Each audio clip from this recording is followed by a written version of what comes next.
believing that money was not coming from the Southern Poverty Law in the perpetration of this scheme and fraud, but rather fictitious entities they stood up to perpetuate this ongoing fraud. This is a serious and egregious violation of a group that purported to dismantle violent extremist groups, but in turn actually only fueled the hatred.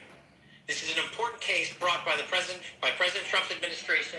We're thankful to the president for his leadership and funding of not just the FBI and DOJ, but his commitment to go out there and wipe out fraud and conspiracy and waste and abuse wherever it occurs, including the Southern Poverty Law Center. Even though this money was made to appear to be coming from legitimate people and legitimate entities, we at the FBI, with our great partners at the Department of Justice and in Alabama, were able to comb through a decade worth of material, a scheme that took a decade to build, so that we were able to follow the money, because money never lies, and they got caught. As the Attorney General said, these charges are varying, they are widespread and wide-ranging, and this investigation is very much ongoing. Today we're here to announce the charges of the Southern Poverty Law Center, and this investigation and the individuals who are responsible will be brought to justice. Thank you, gentlemen. All right, this is the last part. Now let's all speak. Thank you. So, any questions? I'd like to know why individual people are not mentioned in this indictment. Is that something that's going to come down the pike? Is this just an indictment of the entity? Can you kind of explain, could people face charges here, or is this the indictment and you're done?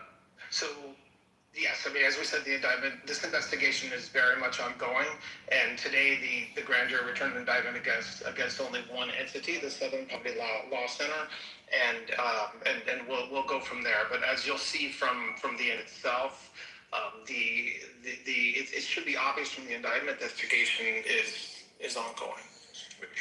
You're alleging that the Southern Poverty Law Center was paying the leaders of AKK and other groups to continue operations? Is that? I'm not alleging it. The grand jury returned an indictment to that, and so what the investigation found, according to the indictment that was returned today, is that they were paying it. So the Southern Poverty Law Center is raising money, asking folks to give them money to dismantle racism, and over a very long period of time, they were using some of the money they raised from donors to pay to, they call them field, basically to informants, for information, for access, to just pay them for certain, to do certain things. And so, yes, that's exactly what the indictment charges. I was wondering if this is going to expand perhaps to more groups. Perhaps there's been a lot of accusations about particular groups like the Patriot Front that get a lot of traction. And we'll stop there. All right, do your thing. You want to chime in? I was just looking online while you were playing that of the donation. So I was just looking online. Of the politicians who either endorsed or was funded by SPLC. And so you have Kamala Harris, Shamari Figures, they're all Democrats. Pramila Jayapal, Corey Marshall, Angela also Brooks, that's Maryland. Corey, that's in Illinois. Latifah Simon, that's in California. Leslie Mata, that's Virginia. Alexandria Cortez, that's New York. Summer Lee, Pennsylvania. Rashida Tlaib, Minnesota. John Tester. The list goes on and on, but there's no Republicans. It's all Democrats for 2024. And it has the Ku Klux Klan, the Nationals. Oh shoot, my shit died. But yeah, it's a lot. You think the fact that they fund the Democrats have anything to do with why the justice system is targeting them? No. I want to observe one other thing that somebody mentioned in the chat. Joe Biden said he ran because of the Unite the Right rally. Now we see that the Unite the Right rally was funded by the SLPC. Exactly. Why are people ignoring this part? But see, I think it's worse than this. Wait, El Normo, are you against the SPLC? No, I'm them against the illegal activity that they engaged in, the fraud. Before this indictment, was you under the impression that the SPLC was doing good work against anti-racism Yes. and Me as anti-Semitism? well, yes. I was fooled by them. They frauded me as well. Yeah, no, this has been something that's been known by many people for the last, I'd say at least the last anywhere 8 to 10 years. Basically, they're smear merchants. They'll put you on a hate list, which will fuck up your business, whatever it is. Now, you can kind of work, you can try to avoid it. But what they do is they make their money by basically manufacturing a hate crisis or racism crisis. And, to play on the heartstrings of people's emotions so they can donate. Wait, are y'all under the Wait, let opinion I that couldn't. these hate groups don't exist? they do exist, but they amplify the severity and the prevalence of these groups to an extent that it is so unrealistic. So in a way, the groups are being victimized, right? No. It's being victimized with the people donors. that's donors. Wait, listen. So you gotta think about it, right? Like, all right, racism. Like, let's go with black people, right? Racism in America and anti-Semitism, right? So this is a sensitive topic for the black people. So when people appeal to people's emotions, and they show like egregious stuff on the news, like the Charlottesville protest that led to somebody dying, right? And then people be like, "Yo, how can we combat this evil in America, right? Who can I donate to? Okay, let's donate to the SPLC because this group is fighting white supremacy." But then you donate to them, and then they don't disclose that they're actually funding the extremist group that you're complaining about, right? Because if they would have told their donors this, their donors would have never even donated in the first place. Would it still work if they publicly said we're sending money to these people to send spies in Europe? Would that have worked? Literally, but this is how they get this. This is where the defrauding happens, right? Regardless of if I'm sending you my money and you're telling me it's going to this specific thing, then it's actually doing something else, right? That is. I understand what you're saying, Lou. I'm asking you a separate question. Yes, it's illegal, and if somebody needs to go to jail, and that's wrong. It's morally wrong. That's what I'm asking you about. Yeah. If I say, I want you to donate to me for me to dismantle white supremacy, spend some of the money to send somebody in to be a spy, and the old Nazi group defrauded you? Yes, because it's called purpose limitation. The limitations that you're bound by have to be explicitly expressed in the purpose. So when I tell you that I'm taking the money for X, Y, and Z, I can't play in the gray area and say, "Oh, well, shit, I did. I told you what I was going to do, even though you didn't tell me what you was going to do." But isn't sending an informant a path towards dismantling the group? No, because the person already exists in that role. If I can convert that person over to be an informant for me, and there's no motive for me to pay them, and then on top of that, I give them money to then give money to other people. Yeah, I also want to just give an example because this is because of course people are posting right now, but this is a post to Kamala Harris falsely accusing coddling the Charlottesville white supremacist rally exactly 1 month after she was endorsed by SPLC. So I'll play a small clip just so you can get an example of it. Let's remember Charlottesville, where there was a mob of people carrying tiki torch, spewing anti-Semitic hate. There it goes. And what did the president then at the time say? There were fine people on each side. So that's like the sensationalizing, an issue, right? And so this is where you'll hear people say things like, we can't keep blaming everything on the white boogeyman, but then there's other people at play with it, okay? So the Democratic Party is pretty known for always kind of like bringing up race, the white man, white supremacy, all this different stuff. but yet they are actually working hand in hand with white people. So you know what I mean? It just Okay, doesn't make so sense. you agree? Let me say one thing, El. Even if the SPLC has done great things, everything they did finna go up in smoke. When you read this indictment, they haven't even been to investigate the internal operations of the SPLC. Indictment, this 14-page indictment came from the bank investigation. They got these motherfuckers dead in the water already. If you scroll all the way down to the last 2 pages and read that language, I'm not a lawyer, so I run this by a lawyer, but to me, that sounds like the 2 sections are called forfeiture allegations. And basically, the way I interpret that is they are now finna go inside that company and open up them books to see who all of these people giving money to.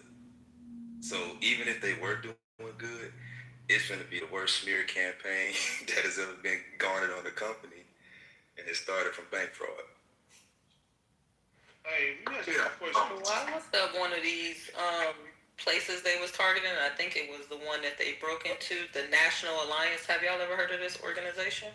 Yeah. I ain't never heard of it. Pepe know about it. Pepe, what am I going to you? Yeah, it's a neo-Nazi organization, all sorts of criminal activity. They're my brothers. Yeah, I love them. Wait, what?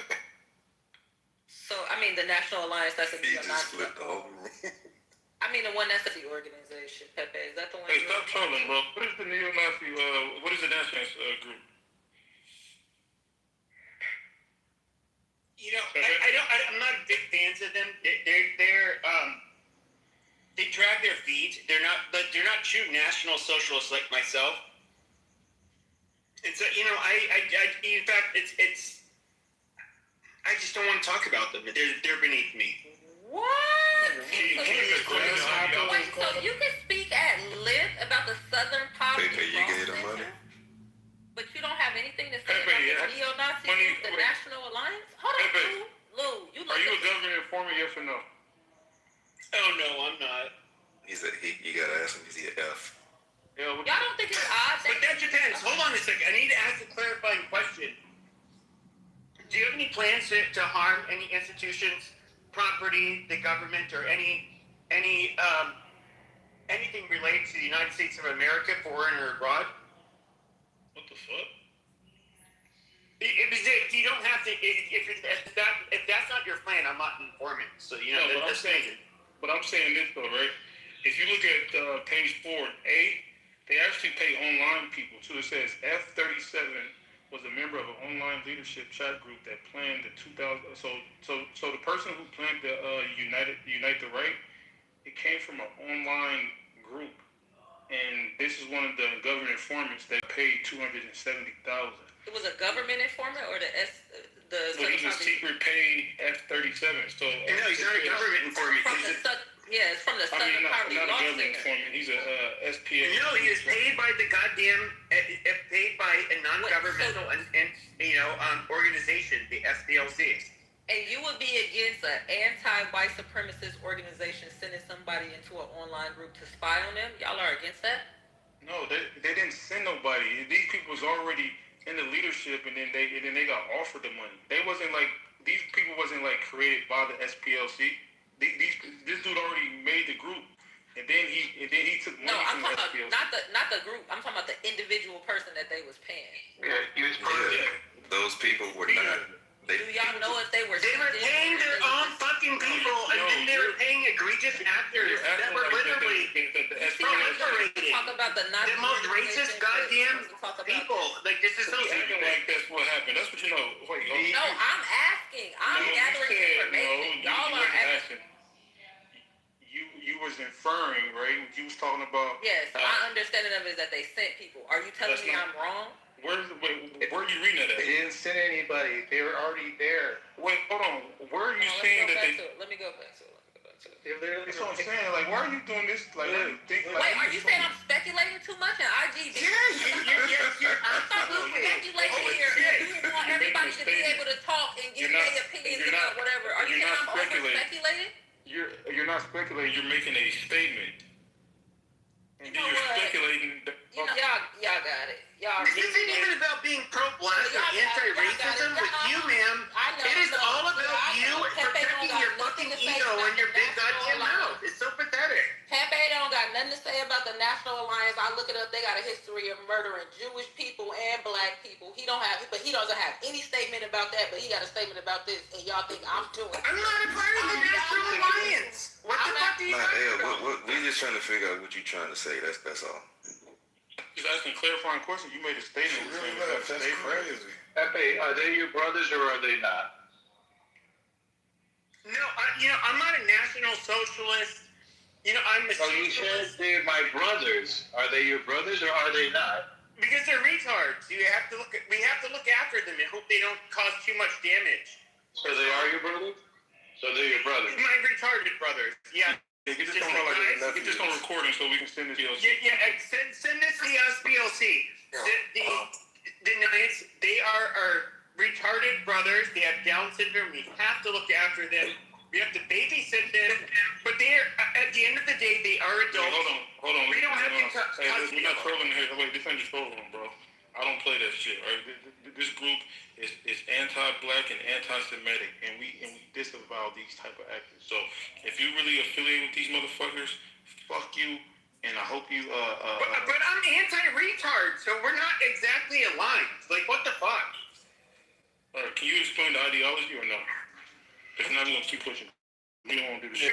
What's the charter? Okay, I won't troll. They're national. I'm not a National Socialist. They're National Socialists. Almost all of the groups that before are National Socialists. Another word for Nazi. I'm not. It's never been part of my ideology. Now, I think like when you get people on the far right, there's always going to be like some convergence of interest.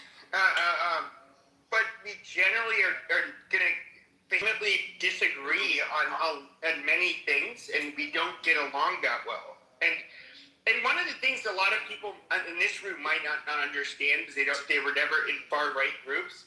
But I'll say this: the infighting on the far right is extremely intense. They do not get along. I didn't get along with the Nazis, like pretty much ever. Let me read this. It says the National Alliance is a neo-Nazi and white supremacist organization in the United States, founded in 1974 by William Luther Pierce. It is characterized by the ideology that calls for the right, of Jewish people and other races to create an all-white homeland. Following the death of William Pierce in 2002, Reach Bleppy became the leader, under whom the group suffered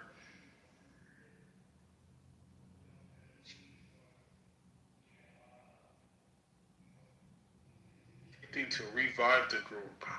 Ideology, it says neo-Nazi and white supremacy. The group advocates for white-only homeland and the removal of Jews and white races. So their spirituality, it says spiritually, ideology developed by Pierce that combines Darwinism ideas that white supremacists believe. It is officially promoted through the Cosmotheist Community Church. What the fuck is that? I do know about this. So Pierce, you can look him up. He's the guy who, in real life, he's actually a very intelligent individual, but he was a physicist. He has a PhD. He was a university professor. He's not dumbass, which a lot of white supremacists. Wait! I didn't ask that question. I asked, what is this? No. Sure. So I'm trying to give just a tiny bit of backstory again. And so he wrote a book called The Turner Diaries. You can look up The Turner. I actually read that book when I was in high school. Yeah, so he wrote The Turner Diaries. Yeah, I actually read that when I was in high school. Just for the people here that don't know, The Turner Diaries is perhaps a guide for what you would call neo-Nazi accelerationism. Basically, it's how do you bring upon the downfall of America in order for there to be to bring civil war, to have it happen quicker, while whites are somewhat of a majority, in order to have a white majority, after the end of the war. Well, that sounds like some real Flashing text of the White Nazi Party of America. Before you continue though, so let me tell you, because I read this book in high school. This shit fucking blew my mind. Because when I was reading it, I didn't know it was a fiction book. It was real. It was actually I thought it was a real book, right, based off something that really happened. But what the book did was it inspired a bunch of hate crimes and active terrorism, right? It's over 200. So after people read this book, it's like an indoctrination book. This shit led to 200 murders. Y'all know the Oklahoma City bombing. Hold on, let me say this, bro. Oklahoma City bombing. The Oklahoma City bombing with Timothy McVeigh. It was a truck bombing by Alfred P. Murray. It was a federal building back in the day. It's a lot of killings that led to this book. I mean, that got inspired by the people that killed these people. Got inspired by these books. It's a fact, and they quoted them. So yeah, this book is diabolical. Not only did it have like domestic influence, it had international. One of the biggest selling books at one point. What's the dude name? It was like David Cope. He's a British neo-Nazi who killed 3 people in a bombing campaign against the black and gay community in London. So this shit is nothing to be fucked with right here. This is serious shit. So I would say, like on the, I guess, people that were in the far right, the most extreme, I would say by a long shot, that you would end up encountering are the neo-Nazi accelerationists. These are, you get people who claim they're National Socialists. And by the way, a lot of us, we looked at National Socialists as LARPers. They're just people trying to pretend to be people from a foreign country that don't even share the ancestry of the Germans. From 100 years ago, it's rather pathetic, but you do get the neo-Nazi accelerationists. They're a whole different camp. I talked to several of these individuals, and they are all about maximalizing violence. Go into a synagogue, shoot it up, kill every fucking Jew. Go into a black church. That is absolutely great. Kill every fucking black. Kill people that are not white. And their whole ideology is basically that the American government will then crack down on white people, try to take their guns, that you'll get angry mobs of blacks and browns that will start attacking white people, and then the white man will be forced to protect himself, and it will bring about the downfall of the United States, where ultimately the white man is triumphant. Wait, does the book cover does the book cover their birth rates dropping too as well? Because that's going to be an issue if they drop. Yeah, our birth rates are actually, I believe. No, it talks about the replacement theory. It's just a racist ass book. But the person who wrote it, he was actually wasn't he like a biochemist or some shit? Something like no, he's very intelligent. Like no, but he was a physician. He was a physician. That's what. No, he wasn't a physician. A physicist. He might have been a physicist. Yeah. I think it was a physicist. Incredibly intelligent individual. Like I wouldn't. I guess. No. When I say he got his bachelor's degree at Rice University. So no. He's a doctor. He has a PhD in physics or something like that. I'm reading it. It says Pierce received his bachelor's degree in physics from Rice University in 1955, as well as a doctorate at the University of Colorado in 1962. Yes, he has a PhD. So yes, he has both. Yes. So and this is what I'm trying to say, is that he's not some like low IQ, not able to accomplish any. Yeah, he's literally, he is a fairly, or not fairly, he's a very intelligent individual who had an extreme ideology. Look, we can look at Noam Chomsky, for example, who's on the very far left, who, he, at the end of the day, you cannot say that he's even close to average when it comes to intelligence. You're trying to change the subject. He's a very intelligent individual. We're trying to change the subject here, Pepe. No offense. Respect. No, I'm not. But like, what I'm trying to say is that you can get people on the far left and the far right that are extremely intelligent. Like, the ideology is not necessarily tied to how intelligent you are. And this man is a murderous psychopath. Pepe. He sure he is. Sure. But nobody would call him stupid. All right, Pepe. Yeah, that's like saying that the Nazis were smart, you know? A lot of them were. I mean... Yeah, but that's not really what we're discussing. We're discussing the murderousness and the destructiveness. But we all know that. Okay, but nobody denied the murderousness of their ideology. Pepe. I know this shit makes you... I know you're getting your rocks off and you're feeling good about this white supremacy shit, but just calm down. So let me just read some shit. This says the book was inspired by numerous hate crimes and acts of terrorism. It is estimated to have influenced the perpetrators of over 300 murders. I feel like I'm on TikTok.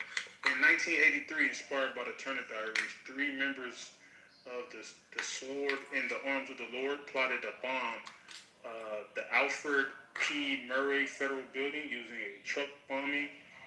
This plan did not go as action over the decades. In 1995, Timothy McVeigh perpetuated Oklahoma City bombing, killing 168 people, targeting the same Alfred P. Murray building.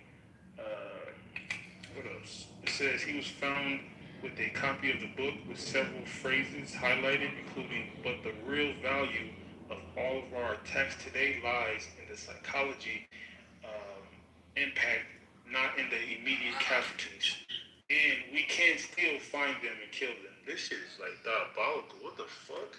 No, Lou, I have a question. Why? This is the most radical. I ain't gonna lie. I'm actually in agreement. Like, these motherfuckers need to get infiltrated Sure, but I because that's the only way that you can kind of Lou, I have a question. These type of But this is the main difference between. Hold on. No. You've been talking for a minute. No. You've literally been talking nonstop for like 5 seconds. With a quick answer. But you don't need to say you guys There's a huge for 5 seconds. No, shut up. No, because I'm talking about the book real quick. Nobody cares. I want to know why are you so comfortable around white supremacists and why, like, I want to understand. Nobody cares. I'm not answering your question. I'm responding to Lou. Nobody? Who the fuck yeah, okay, because I'm responding to Lou. Okay? I'm asking, you cannot ask me anything until I respond to this. Why are we interested in someone because I'm responding to it. Shut your fucking mouth and let me respond.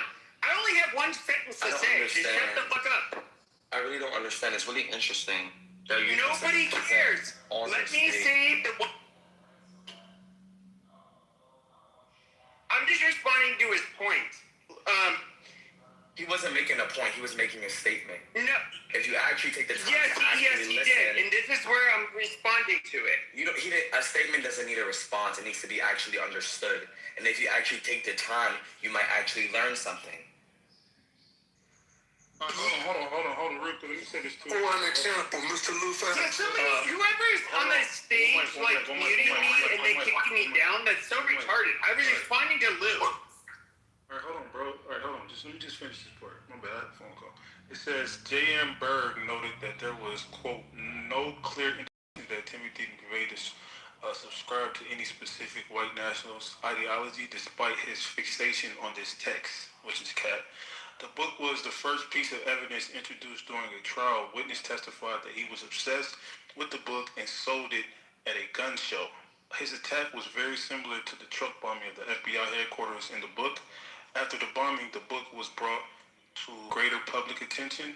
Mark Otok of the SPLC, which is crazy, said in the aftermath that William Pierce doesn't build bombs.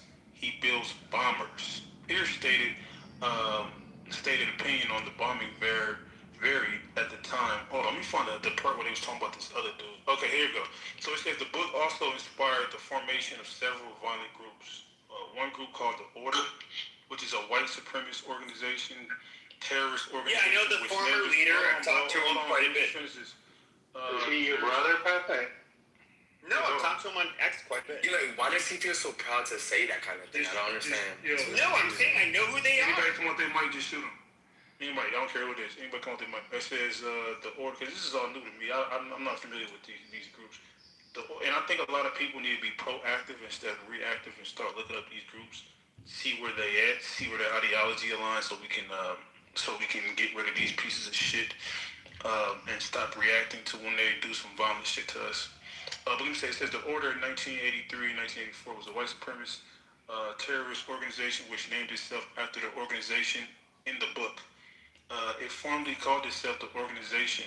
The order murdered 3 people, including talk radio host Alan Berg. Sounds like a Jewish man. Let me see. Make sure. There's a Jew in Denver. Yes, they killed him. Wait, why did they kill him? What the fuck? Because they disagreed with them. It's just they're terrorists. All right, let me finish. All right. And committed numerous robberies, counterfeit operations, and acts of violence in an effort to provoke a race war in the United States. In 1994, the Aryan Republic Army, what the fuck, committed a strings of armed bank robberies, at least 22. They were inspired by both the fictional The Order within the book and the Order organization that had itself been inspired by the Turner Diaries. One statement they recorded encouraged watchers to read the book. Members were also so this book basically inspired all type of now I don't know if this is true or not, but this is my last point. I'll let y'all go. It says in the wake of the January 6th United States Capitol attack, historians Kathleen Ballou argued that the book was an inspiration to the rioters. She wrote that some actions in the attack appeared to be inspired by the book. Is it the bitch from the University of Chicago? She's a kook. Shoot him. I told you, we might come out there, might shoot him. Bring him back up after I'm done. Then where I was at? Fuck it. Don't even worry about it. Who next? This shit crazy, I ain't gonna lie. Yo, what the fuck? Definitely different. Where the fuck is these pieces of shit at? Somebody said these people be on X? Yeah, bro, they everywhere, bro. Crazy. Bring somebody back up. And you know what I'm thinking? I want. Go ahead. No, you go. No, I'm just wondering. I wonder. I see why Jewish people don't be aligning with the and I see why they be like, man, I'm not white because they you know I kind of, but damn, this shit kind of crazy. Yeah, I be saying that sometimes when people be like, the Jews is out to get us. I be like, you know, the white supremacists want to kill the Jews too, but whatever. Here goes nothing. Go ahead, say your stupid comment. You think I can hear him is crazy. I don't speak racist. But I wonder if this is going to backfire where it's like they're going to bring so much attention to the Southern Poverty Law Center that people going to go online and listen. Because they have like an archive. Southern Poverty Law Center has an archive of all these hate groups. It's like an encyclopedia. So I wonder if this is going to backfire and people are going to go. Because you said you never heard of the National Alliance, right, Lou? No, I heard of the National Alliance. I haven't heard of all of these other groups. It's like Nazi Army. The law enforcement and these groups absolutely know who they are. That's the funny part. He talks over other people. Lou, I don't know how you ignore that. Just shoot him if he's talking over you. Yeah, he keep doing that shit, man. So the groups split off into these different groups. Now, this is one thing that I do think is suspicious. Because when I was looking at the background, it said that this one particular one, it kind of died off around 2016. And if you look at the money trail, it seemed like they started spending money. Like the money line that they're counting, it starts in 2016. So I wonder if after they had like their little civil war inside the organization, if something happened where it's like they started struggling to follow them or something. Because I just think it's odd that that's the same year. Many things happen. The Unite the Right rally. Go ahead, Lou, I'm listening. The Unite the Right rally when you had.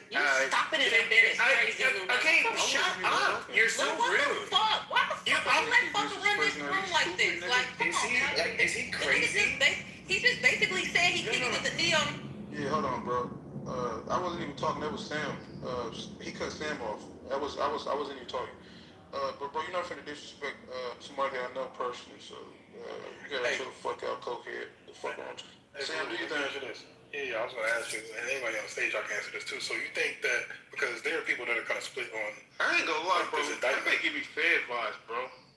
Cause it's like, bro, why are you so angry? Once you start talking about feds and shit, as soon as I start asking you, are you a fed? You just been crashing, bro. Calm the fuck down. You know what? It give me the reverse. The That same nigga way get like fed, these, bro. the same way like these organizations pay people to go online and do something. I almost think it's the reverse. Like he gets paid to go online and understand black people, and he probably records it and sends it in. Like I got them so good. They didn't even finish the conversation. Look at how I changed the whole conversation around to basically that we was bigging up the people. Wait, now hold on. I think though, cause I do like cause you know we make this room for information because we have people on stage that don't mean we're friends. So I like to hear his side, but bro, we ain't gotta do that. Like fuck you and shut the fuck. Like calm down, bro. No, I definitely understand. This is his opportunity. This is the opportunity to exercise his racism that he gets the whole day. First of all, you can't exercise racism on the stage. It's like just words. But I do like to hear all sides. But bro, you gotta calm down. You disrespect El Janelle. It's not happening. Right. I don't want to make it all about him. I just want to say something. I don't know if you noticed, but he's kind of conducting the narrative. Like, you see, when I asked him, like, well, can you tell me about the National Alliance? As much as he likes to talk, he actually said he didn't have nothing to say. And then as soon as I started to talk about it and look it up, because he wants to steer the conversation this way. The guy is smart. You see what I'm saying? So you're talking about William Pierce. You gotta catch that. He's okay, but I'm saying that, but the National Alliance was. She asked you about the National Alliance, and then you. Yeah, that dead. He created but he created the National Alliance. Yes, but I could tell you about Pierce, and that's why I went on to say, like, yes, the Turner Diaries, all of that. And the only point I was trying to say earlier is this: when it comes to the far right, you can say they're all bad. That's fine. I don't care. You get people that are white nationalists, but they don't hate Jews. You get white nationalists that don't like Jews. You get white nationalists that are a mix of Christian nationalists. You get those that are just Christian nationalists. They're not racial. But then you get those that are national socialists. Who's the Christian nationalist that's like considered a white supremacist? That's not that's a hybrid. Racial. Oh. You said the one that's Christian nationalist that's not racial. Name somebody that's famous that's not racial, right? That's not racial. I would say, goddamn, off the top of my head, I'm trying to think of there's many. They're all brother. No, they're not. A lot of the Catholic or Christian nationalists, or even some of them are Catholic nationalists. They are basically, you could say, like jihadist Christians. And so they don't care about race, they care about religion. And by the way, you can meet them on this app. They are black, like literally from Africa, from anywhere. And they are very far right, Christian, jihadi-like nationalists. And then the only caveat I would say with the National Socialist people, which I was never a part of, you get the National Socialists, which, are kind of already, kooky to begin with, but then you get the neo-Nazi accelerationists, which are a whole different fucking ball game. These are people who explicitly call for violent terrorist attacks, and these people are like absolutely fucking insane. Are they usually in the South, Midwest? Where are they? Like all over. Yeah. So Lou, let me ask you this. All right. So back to kind of like this little indictment, though. If you think about it, I know people are split on what they feel like is the intent here for the Southern Poverty Law to donate $3 million over the course of 8 years. Do you think that they were donating because they knew groups like that were crash outs, or do you think that they were assisting in authoring some of these campaigns? I'll give you I'll give you an example, right? So the Big U case, right? They was doing this thing called the GRID program in California, right?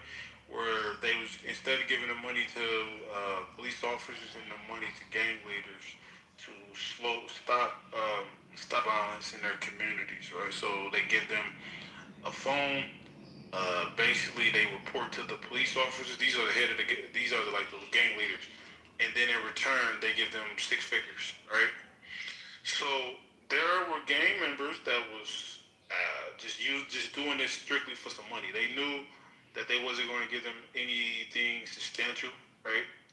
To like get somebody indicted, but they'll like report certain shit to the grid program, just enough so where they can get their money, right? So this is what's going on. This is what's going on in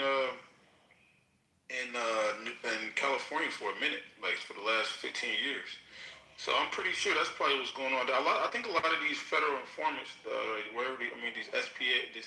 the CIs that work for the SPLC, I think they probably knew that they were just using it for money. They was probably telling their homeboys, their little Nazi homeboys, what was going on. I think it was a play, man. I think they got played. Yeah, Lou, let me ask you this.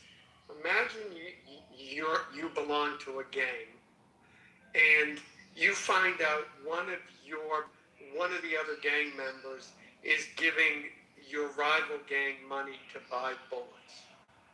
Putting aside what would happen to that. What was the question? My bad. Yeah, imagine you belong to a gang, and you find out one of the other gang members is giving your rival gang money to buy bullets. Yeah, I mean, never mind what's going to happen to that guy when people find out.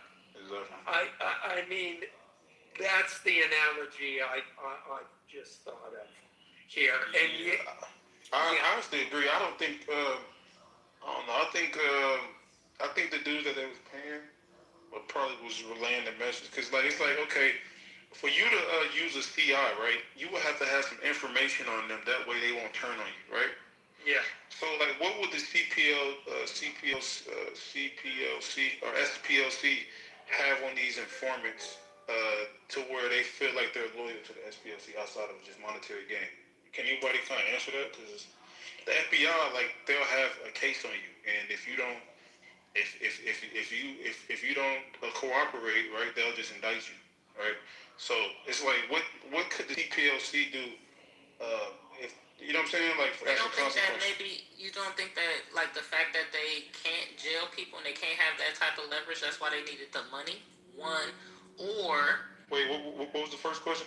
Like maybe that's why they needed the money, because they didn't have leverage over them. One, and then also maybe some of those people get sick and tired of hearing that shit, and they have feelings where they like, fuck these people, I want to turn them in. Or maybe the people already not racist and they go in there purposefully undercover because they want to feel like they. Wait, but there's no proof in the indictment that these people were like already undercover.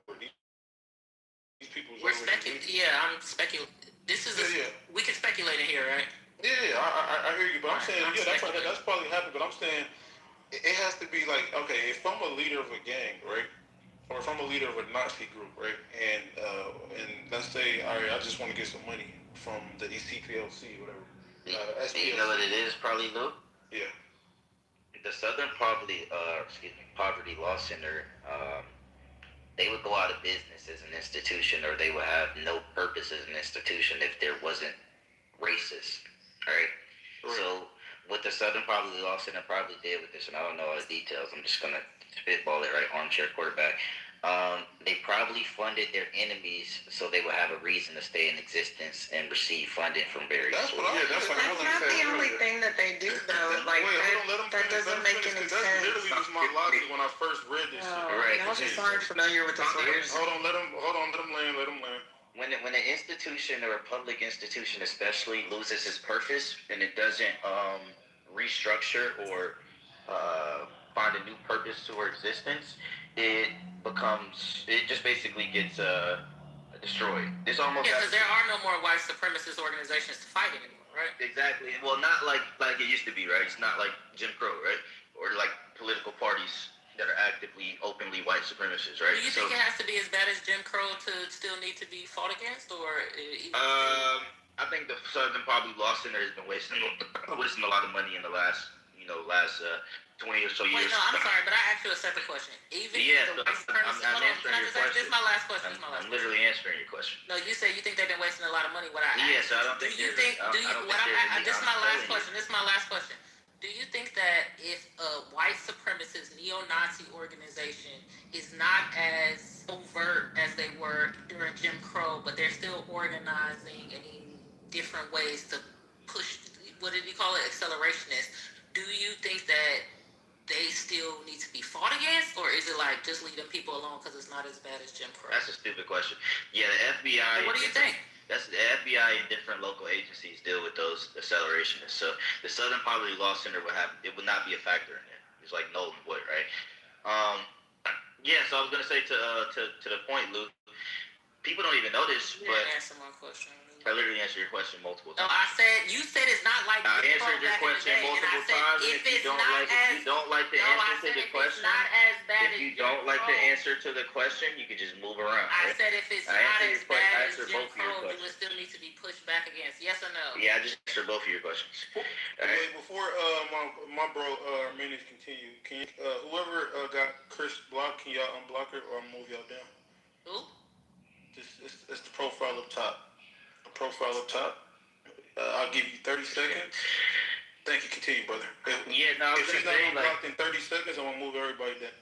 I was gonna say no institution, agency, or business is kind of like safe from this phenomenon. A lot of people don't know this, but on multiple occasions, the United States Marine Corps was actually about to be disbanded, right? Because they were saying, hey, the Army and the Navy, their purposes overlap. So basically, the Marine Corps had to basically justify to Congress and to different politicians, the reason that it should still exist as an institution is, this was some years ago, but it's 200 plus years old. So, yeah, I would think this is probably what some Southern Poverty Law Center was doing. They were saying, hey, like, we need to have a big bad boogeyman. We need to increase this presence so we'll have a reason to, to continue to exist and get more funded. Yeah, I totally agree. But I just wanted to add this to it real quick, though. So I'm looking on Twitter right now, and it's doing like a little recap of 2024. It seems like 2024 was a big year for the Southern Poverty Law Center. It says it added turning point. I think what's going to end up probably coming out of this is they're probably going to tie it to Charlie Kirk. But let me finish. The Southern Poverty Law Center added Turning Point USA to its annual Year in Hate and Extremism report, an associated hate map in May 2025 as part of its documentation of group active in 2024. The SPLC published a dedicated case study titled Turning Point USA, a case study of the hard right in 2024 on May 22nd, 2025. It described True USA as a hard right organization promoting white Christian supremacy through fear-based politics targeting immigrants, the LGBTQ community, and civil rights activists. It also labeled the group an anti-government extremist group in the broader report tracking 1,371 hate and anti-government extremist groups. So it kind of gives like a whole map of this. So Wait, let me just read this part too. It says, they were. So I was putting this. So this is the DOJ. So the indictment repeatedly described that these individuals as affiliated with or members, leaders, organizers inside the groups. So these people were already members or leaders of these extremist groups already. They wasn't like outside recruited and then inserted by the CPLC. It says one key example: a high-paid informant from 2014 to 2023 got paid over $1 million. Was already affiliated with the neo-Nazi National Alliance. Another, an informant who received $270,000, was a member of an online leadership chat group that planned the Charlottesville Unite the Right rally. He attended the rally at the direction of the SPLC and helped coordinate transportation for other participants while making racist posting under CPLC supervision. So he was making racist posts under CPLC supervision online. And then it says the CPLC internal call them field sources or the Fs. So the program which, yeah. Do you think? No, I thought you was No, I was gonna ask, does it give any details on what the participants were doing? Like what their status was, like, or what their engagement was? It's the same as if the FBI uses agents to pretend to be children to capture pedophiles online, and then they arrange to meet them and fly them. Yes, it literally is. That they do. They pay people to pretend to be bad guys. They do the same thing with drug dealers. It's literally the same. You said they paid them to put hate. That they were already members of these extremist groups. So listen, exactly, Lou. They turned on their organizations and they were informants. Yes. Okay, Miki, let's just slow this down, right? Remember when you went in the white hate groups to literally bring intel back to us? The difference is that you weren't paid and you just weren't a member. But guess what? You actually had a fake profile. You were in those orgs, you joined their groups. Now, when they come with the indictment for you and saying Lou Fax purported to be a white racist, purported to agree with them, because you told us you did this, purported to communicate racist information. It does not matter. The difference is that you were not paid, but you literally did the same thing. You joined their organizations, you pretended to align with them, and you communicated with them in their own language. Same difference. You're just not an official informant. So giving millions of dollars to leaders. Let me say this last part, brother. So there were no evidence. So this is how the FBI, right, or the government operates, right? They have criminal leverage. So like, if they got you touching children, and they like, okay, or they got you stealing or killing somebody, and they say, okay, in order for you to beat your sentencing, you have to work on behalf of us, right? If not, you're gonna go to jail. In this specific SPLC case, they didn't have no evidence of criminal leverage or blackmail, right, to mention in the indictment. There was no where if we're going to pay you this money and you give us this information, if you don't give us this information, then we're going to lock you up. They didn't have that leverage. So comparing this shit to like the FBI or like some espionage or some shit like some Jeffrey, it's not comparable, ma'am. Financial organizations also have informants. Whistleblowers also get paid. Everybody with the FBI or the feds are not because they got caught and turned because they had leverage on the crime. Some people. Who said all? I said this is how it works historically. Well, when you say this is how it works, it kind of implies like this is the difference because they don't have no criminal leverage. But I'm saying there was no criminal leverage at all. But there are informant. You recognize that there are informants for the CIA. Can I say something? That are not in it. Can I say something? Hold on. So listen, I think y'all. I don't know how y'all let Pepe talk uninterrupted for so long, and I can't. You interrupted me multiple times. So. Yeah, but I ain't interrupted nobody. I'm just saying that. You interrupted I just want to say. Let her finish. Let her finish. Go ahead. I didn't know she was supposed to. Is Chris in here? No, I don't see her. Yo, all y'all gotta do is click the link up top and unblock her. I don't understand why I gotta move her. Who the fuck blocked her? Well, look at the people you normally don't have modded in here, and then why don't you ask them? We do this all the damn time. No, I only see one KKK crack up in here that's modded that don't normally be, and that's Matt. Yeah. Wait, Matt's a KKK? Do you already know that he say nigger and all of this other dumb shit in the rooms? Lou, we told you this shit for years. First of all, I ain't never heard him say that. Yeah, he don't tell it to you, but he still fucking says it. Come on, bro. Seriously? Well, put a 1 in the chat if you've already heard him say this shit in other spaces. Please stop. He said nigger?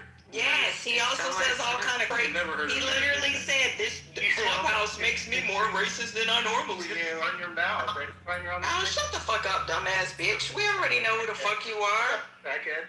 Racist ass bitch. Your mama home. Fuck you. She has me blocked because I can't message her. I can add her, but I can't message her. Does that mean she got me blocked? Nah. That means she ain't following you. No.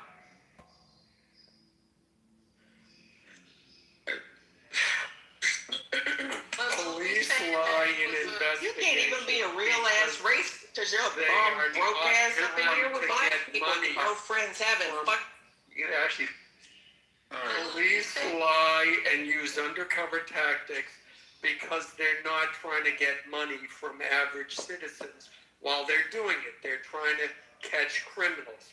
And the courts have ruled it constitutional in such key cases as Frazier versus Cupp. If you're trying to get money from people, you have to tell the truth. Wait, did you say the police don't get money from people? Did you say the police don't get money from the average everyday person? Is that what you said? I didn't know. No, Miki, you know what I said. Don't misrepresent Oh, I didn't say shit. That was another black woman, another racist. Look, Lou might use y'all for content, but y'all already know it's fuck y'all for I don't think that's fair to say, because a lot of times in some of the cities where it was like issues with school funding and things like that, when you look into their budget, a lot of their budget is bloated for the police budget. And like when people try to say stuff like, hey, why don't you take some of this money from the police budget and give it over to education, the police union were organized to be like, no, I'm moving everybody down, bring it back up. and they would be like, I would definitely die. And they would be like, we need all of this money because look at how bad the crime is. So that's kind of the same thing. As soon as I move somebody down, that's from the road. I don't understand. Like, what the fuck? All right, hold on, let me do something real quick. All right, everybody come back on stage. Unmute your mic. All you gotta do is unmute your mic, come back on stage. That's damn, Lou. What happened? This a new thing. I don't even have nobody blocked on this page. Not even the Bitcoin scammers. I don't know why when it's not y'all be talking. Chris, who do you think? Okay, well, can you show me? I don't know, because I don't Chris, really have... that's what I'm saying. I'm sorry, not you, Chris. That bitch, that, like... Just unmute your mic, you wanna come back right on stage, there, everybody. like... Chris, Unmute your mic. who do you believe it was, Chris? Let me see something. I'm trying to see, like, who Listen, can y'all I need message? Listen, like, Hey, y'all listen, making the stage straight. Listen, I just want to say this. Don't bring your beef in other rooms to this room. I allow everybody in here. I don't allow disrespect in here. We're going to keep it to the points, to the topic, and we keep it pushing, okay? Just because I mod people that I mean we're friends, I don't know 98% of y'all, and I might keep it that way, all right? So, yeah, let's just keep it to the topic. Let's not derail it, try to make it shit about other rooms or what happened. I don't allow no disrespect, okay? No racism, no bigotry, no anti-whiteism, no anti-Semitism, no anti-Negroism, no anti-LGBTQ, okay? And no colorist behaviors, okay? Thank you. Let's continue. Too late for that? Yeah, like It's the never anti-whiteism. too late for you to act like you got some sins outside of the shit that was done to you. It's never too late for that, right? Because everybody in demographics ain't did shit to you, right? But you want to blame everybody as if they did some shit to you. That's crazy. So I'm in very much agreement with Lou. Do what you got to do for your stage, real talk. Because some of y'all just don't know how to get over shit just because it happened to you, as if it ain't I don't know how many people on this earth. Y'all, get over it, all right? Get the fuck over it. What are you saying? The fuck? What are you talking about? All right, so I just want to say this, right? I'm going to do a poll because I'm on the side of there's incentive, right? Because people, there's like $1 trillion industry appealing to people's emotions and trauma, right? And then people use that trauma as leverage for donations, and then they use that donations to incentivize the same trauma that we're donating to, right?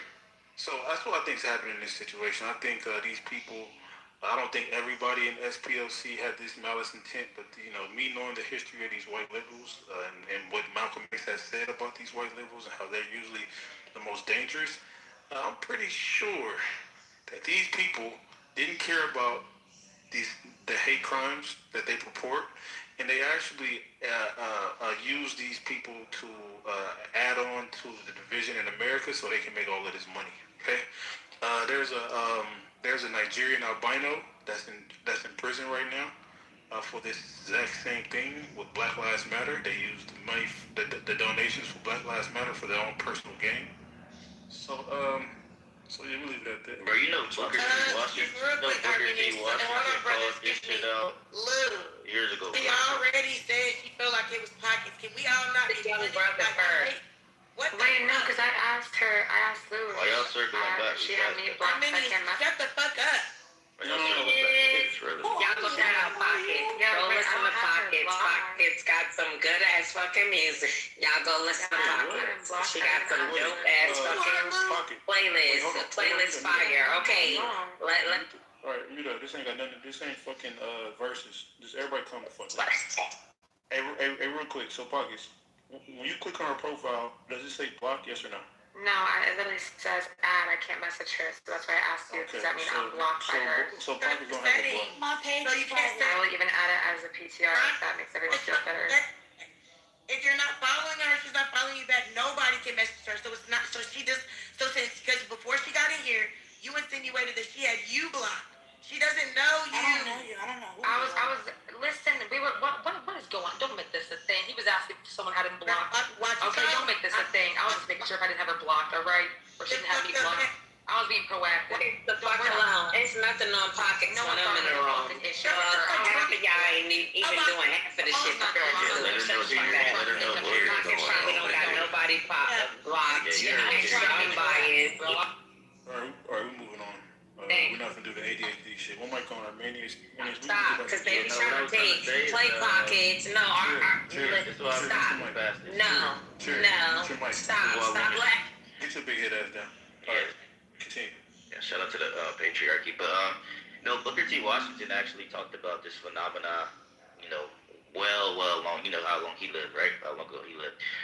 He basically called out like the black people, the black elite who were basically ambulance chasers. That's what he called them, ambulance chasers. So he talked about how like rather than fixing the problem and coming up with like actual solutions, they kind of create this economic insulation where they always have a job and they're always ambulance chasing, and they're not actually creating real solutions or sustainable solutions. So I think you see this the same phenomenon in black academia and black activism today. Rather than actually coming up with adequate, solutions, building an institution or, creating policy or lobbying politicians, it's just they're ambulance chasing and they're running up a bag, and it's just this weird. I don't know. Yeah, I agree. There are a lot of organizations that say that there's hate. Like, for example, wasn't the SPLC founded in 1973, and they still kind of do this shit to this day? Right? They pretty much talk about conserving traditional values and how we have to keep America white. Oh shit, my bad. That's the Heritage Foundation. I thought we were talking about white liberal organizations. Turns out there's a white conservative organization that does the same thing. Now, are you guys familiar with the Heritage Foundation? Yes. No? Really? The difference is one is you had the same allegations against them. What did Malcolm say about white conservatives, Brother Lou? I will tell you. Tell me, brother. Thank you, ma'am. Thank you. With all due respect, ma'am. God bless you. He actually said that they're loud. He said that they're just as bad, but he said the reason why white liberals is just as worse, right, and more dangerous is because they do this wolves in sheep clothes. They smile in your face and act like they care about your issues, but behind the scenes, they perpetuate the same racism that the right is outwardly portray. So that's the difference. I'd rather deal with people. If I had to choose between the lesser of two evils, dealing with people that tell me how they feel up front versus the people who smile on my face and then enact the same Klan tactics, I would rather deal with the right. And when it comes to that specifically. So you'd rather the outright Klan than the people you say are funding the Klan? Oh wait, everybody on the right isn't the Klan. Oh. Everybody on the left isn't the Klan. I'm saying if I had to choose, I would rather not deal with either. But if I had to choose between somebody that smiles in my face, right, and act like they're a friend, and then perpetuate racism, and somebody that tells me where they stand with me, so I know how to move and conduct myself. Right, I will choose the person on the right. Am I tripping anybody? Do anybody? Hey, Lou, let me read what the Honorable Booker T. Washington said. Actually, he said. What would he have said about you, Armenians? He would have called you a coon. Hold on, excuse me, Queen. He said, in Profiting from Pain, in my larger education, Washington noted that some individuals make a business of keeping the troubles, the wrongs, and the hardship of the Negro race before the public. grievance industry. He argued that the people had a settled habit of advertising their wrongs partly because they want sympathy and partly because it pays. So I mean, if our ancestors, in all of their wisdom and all of their, exposure to the harshness of, what they call the Negro problem, if they were calling out some of these dynamics at that time in the late 1800s, early 1900s, and you still like 200 plus years later, 100 plus years later, whatever, you still have the same dynamics going on. I think it's just kind of crazy. Like it's to me, it's insane. Hey, look, What did Booker T. Washington say about your affinity for Hitler, young black man? On page 10. Can I ask you a question, Mickey? Yes, you may ask me a question. I don't know if you have the ability to articulate yourself. Curtis, what You may ask me a Hey, question. what's going on with Sheikah? Mickey, let me ask you Speaking this. of paid informants by conservative organizations, weren't you bragging about getting $12.52 an hour from MAGA before the election? Mickey, let me ask you this, Mickey. At what point? Stop playing in my motherfucking face, man. At what do you see yourself being allies or working with white people in any way, shape, or form, or is this just an act online that you do? I literally have European blood, sir. Unlike you, who just fucks biracials. My kind of was that Negro. So it seems like you hate white people, though. It seems like you you hate them. Why would it seem like I hate white people? And I've been conservative longer than you could pronounce MAGA. What does that even mean? I'm not speaking about conservative or liberals. I'm talking about your rhetoric. The words that come out of your mouth. What words come out of my mouth in terms of rhetoric, sir? Like you called him a coon. I did call Arminius a coon because he's very anti-black. Actually, Arminius didn't like white people. He did a whole trope that he said he impregnated a random white woman for laughs on this app. I was talking about you don't know me, sir. I think we should get back to the I think you have an over-affinity for random-ass white people, to be perfectly honest, Curtis. You espouse them higher than yourself. That probably has to do with the fact that you're a little chocolate and somebody told you wasn't shit. I don't have such illusions. I didn't grow up impoverished in the hood and looking at white people as, oh my God, white people have money. They're so awesome. I want to fuck random white and biracial bitches because I'm a black man and that makes me feel like a real live boy. I don't have such aspersions, sir, to my character and my lineage. Get your little food stamp 2-generation ass the fuck on and don't be asking me no dumb ass questions. Dollar, wait. Before you respond, everybody. No, I'm not going to respond at all. I'm not responding. I'm done. I'm done. I'm done. You've been done before you got on this app, nigga. No money. Mickey, wait. You were the Arminius. Go back over there. Put the target on him, right? Because you had really good, strong. See, what happens is it's going to create a diversion. You're going to make them band together. You know what I'm saying? You don't even see it. I'm here. I'm on your side. You gotta chill. Cuss Arminius out. He's the one that told black men to stop marrying black women because we're tainting the culture. Cuss that nigga out. I never read him say that. Lou, on my child. Yes, he did. Lou, you was in the room. Yeah, what would be the reason for you to tell her to cuss him out? Exactly, that's what I'm saying. If we all could just keep our guns pointed at our minions, I don't want unnecessary niggas to get blown away. That's all I'm saying. And Dollar, we like Dollar. We may not agree with everything he say, but I think the passion should go back to our minions. Cuss this motherfucking ass out. Okay, thank you. Alright, so on page 10, Lou, do you see all of the bank accounts? 7 out of the 8 bank accounts was all started on January 31st, 2008. Yep. You said page 10, yep, I'm seeing it, yep. It says, wait, it says 22, oh yeah, it says, 2016, 2020. Hold on, so what is that telling y'all? I mean, my bad. Wait, hold on, look. Wait, 2016 is when they paid them? Nah, the bank accounts that they were using to pay the people that they got caught with, these bank accounts been open since 2008, and 7 out of the 8 accounts were all started on the same day. What does that mean? That doesn't mean anything. Intention. That means it's clearly intentional. That means they opened up bank accounts on the same I day. want to hear my nigga, but these accounts don't have position on this. Hey, Lou, so I was going to ask you, is the title, all right, so I heard something about it in passing, but I didn't really look into the details of it, so I can't front like I know what's going on. But so is that true? Yes, yeah. So Cash Patel, this is like 3 hours. Yeah, I seen the interview. I seen a clip of the interview when he lost it, and the deputy attorney general, deputy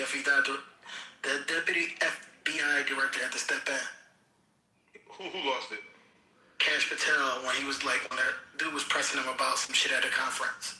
When he was trying to hold the conference about the Southern Poverty Law Center, he kind of lost his cool a little bit. I just seen the interview a little bit. Okay, asking about him being an alcoholic or something. Yeah. They was going off the rails. Oh, I didn't see that part about the alcoholic. Wait, what happened? They was like, you can't get into your computer. Is that professional? You don't know how to get into the computer. He started to snap. It was just a clip I seen, but I didn't hear about this. Is that true? They really was funneling money to the KKK? Yes, they literally gave one of the leaders $1 million cash. Why? Creating chaos on both sides. That's why. So, so there's speculation. So they gave, I guess one of their CIs from a neo-Nazi organization called the National Alliance, who served as the quote-unquote F, which is I guess that's code for informant, or formant. I don't know what the fuck the F for. But it says for the SPLC for 20 years. F9's activities include fundraising for the National Alliance. Between 2014 to 2023, the SPLC secretly paid F9 $1 million. In the 2014, F9 entered the headquarters of a violent extremist group and stole 25 boxes of their documents. F9 coordinated payments for the copying of the materials with a high-level SPLC employee who had knowledge of the documents that had been stolen. The original stolen material will return to the extremist groups in the second. I ain't gonna lie, y'all know who remind me of? Because it's somebody on my mind that I want to say their name that I think is one of these informants, bruh. I agree. It's a couple of like from black organizations. There's a couple of them. Clubhouse thinks it's you. Yeah, right. Roland Martin. Roland Martin. But to be perfectly honest, I don't know if y'all have now gotten to the MAGA, past the MAGA adjacent arm. You know how this is going to piss off MAGA even more? Because Trump has so far never... White people even more. No, Trump has so far never actually called any of these groups white supremacists or racist. The fact that his administration and Cash Patel is openly now calling them, right, racist organizations, this is not going to go well for him. Remember, he's the one when Charlottesville happened that he refused to condemn the other side. He infamously said there are good people on both sides of the aisle. So this is not going to go well for him with MAGA. Like, it's not. But I'm just pointing that out. But the Southern Poverty Law Center is anti-MAGA. They go against them all the time. Yeah, exactly. But listen to the words that are coming out of my mouth. Since he was Cash Patel was appointed by Trump, that goes against Trump narrative because he never agrees that any of these groups that he named that is correct. White supremacy. Yeah, but Trump narrative isn't white supremacy. Trump has been asked plenty of times to condemn these organizations. And listen. I hear what you're saying. You basically saying they're going to be upset because he's calling them racist. Yes, now they are openly calling them racist. Yes. But they are racist. He did. We know that. Trump never acknowledged. Oh my God. Yeah, but why would he acknowledge? Makes sense. They wanted Trump to acknowledge other people as being racist. They never asked him to acknowledge the Southern Poverty Law Center to be racist. He acknowledged a bunch of people to be racist. One of those organizations is literally the Aryan Brotherhood of Motorcycle Riders. And they asked Donald Trump about a motorcycle gang? Is that what you're saying? They have asked him since 2016 to condemn some of Show me a these clip of them asking about him a motorcycle Wait, gang. do y'all just follow politics or y'all just get hard on because of Donald Trump? Like, where are the real political guys? Where is Marshall? Y'all just love Donald Trump. We're just asking you for evidence. God damn. If you actually listen to the interview you're referring to, you would hear him condemn them, right? He has several interviews since 2016. No, a lot of these organizations he has not openly condemned. No, he has not. In the same interview, Exactly when he said he denounced him. I mean, they wanted past presidents to condemn other people, Condemn the Hells Angels. including Obama. They wanted him to condemn his prior pastor. But does it You're matter? just stupid and Does it really confused. matter? They asked Obama to condemn like 3 people and that was it. So we'll condemn narco-terrorists, but we can't condemn them. Who gives a fuck if he condemn or not? Just do them to him. The FBI. All right, Curtis, you feel some type of way. We got it. Wait, we say this part. Hey, Curtis, you know what's crazy, right? So, in the indictment, right, it talks about how they paid an online splinter group, right, that was responsible for creating the Charlottesville Unite the Right rally in 2007, right? Trump, right, on August 14, 2017, he literally condemned this group, which is the craziest part. He said, this is the quote, he said, racism is evil, and those who cause violence in the name of our criminals and thugs, including the KKK, neo-Nazis, white supremacists, and other hate groups that are a danger to everything we hold dear as Americans. This is literally his quote. And then this is after the Charlottesville rally, which led to somebody dying. And they found out that the SPLC were the people that funding this rally. Exactly. Yeah. So But the reason why the SPLC got to do that because they got to justify their existence. More chaos. Literally just came in here 2 seconds ago and said you didn't know what was happening. You see how this nigga gets paid? They didn't send him the damn talking points, y'all. Not 30 seconds ago he came in here and said he didn't know what the fuck was going on. Now we know his ass don't read that goddamn fast because he talks slow as shit. Yeah. Okay, I was in Charlottesville, and looted. One thing I think people have to factor in is going to the point of Charlottesville several times. So on either side of the political aisle, right? When you have these kind of covert operations happening, they usually use proxies, right? They usually use either stooges, political stooges, they're useful idiots, or they use actual institutions or these groups. So my speculation, and this is speculation, right? We talked about the incentive framework, right? Incentives drives behavior. If you people in the audience don't understand, good or bad, right?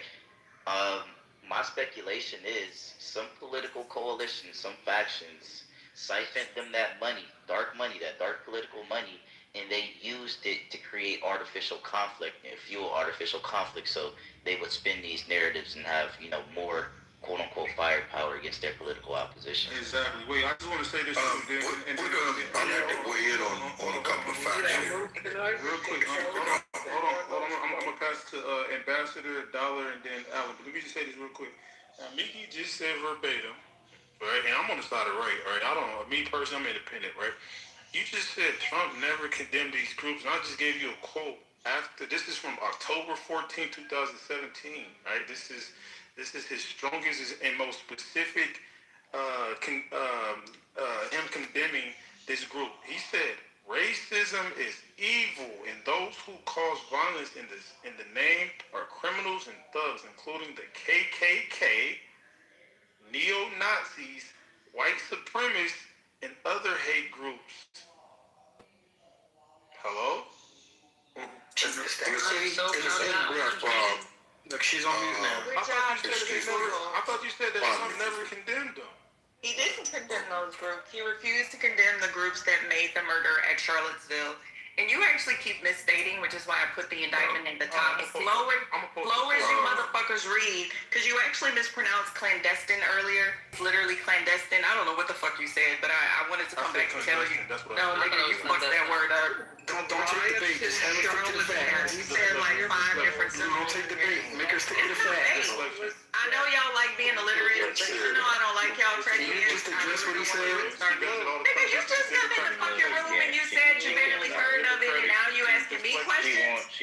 Now, Curtis, stay in the third grade lanes that your ass resides in. All you know is cash apping and putting on a fucking condom. So I'm you shut the fuck up. It's been I don't really give a shit. Yes, I see you too. They were just arguing about one of your old hoes. I even heard from Pimp that he fucked one of your hoes too. Yeah. Oh, you want to have that conversation, Curtis? She's trying to personalize it to cause a deflection. This is a Democratic tactic. She made a claim. She was wrong about the claim. She gets grilled on the claim, so now she's going to talk about somebody. Yeah, and how many women that he put his cocker spaniel. Whole ass niggas. Which is all lies. Hey hoes. Curtis.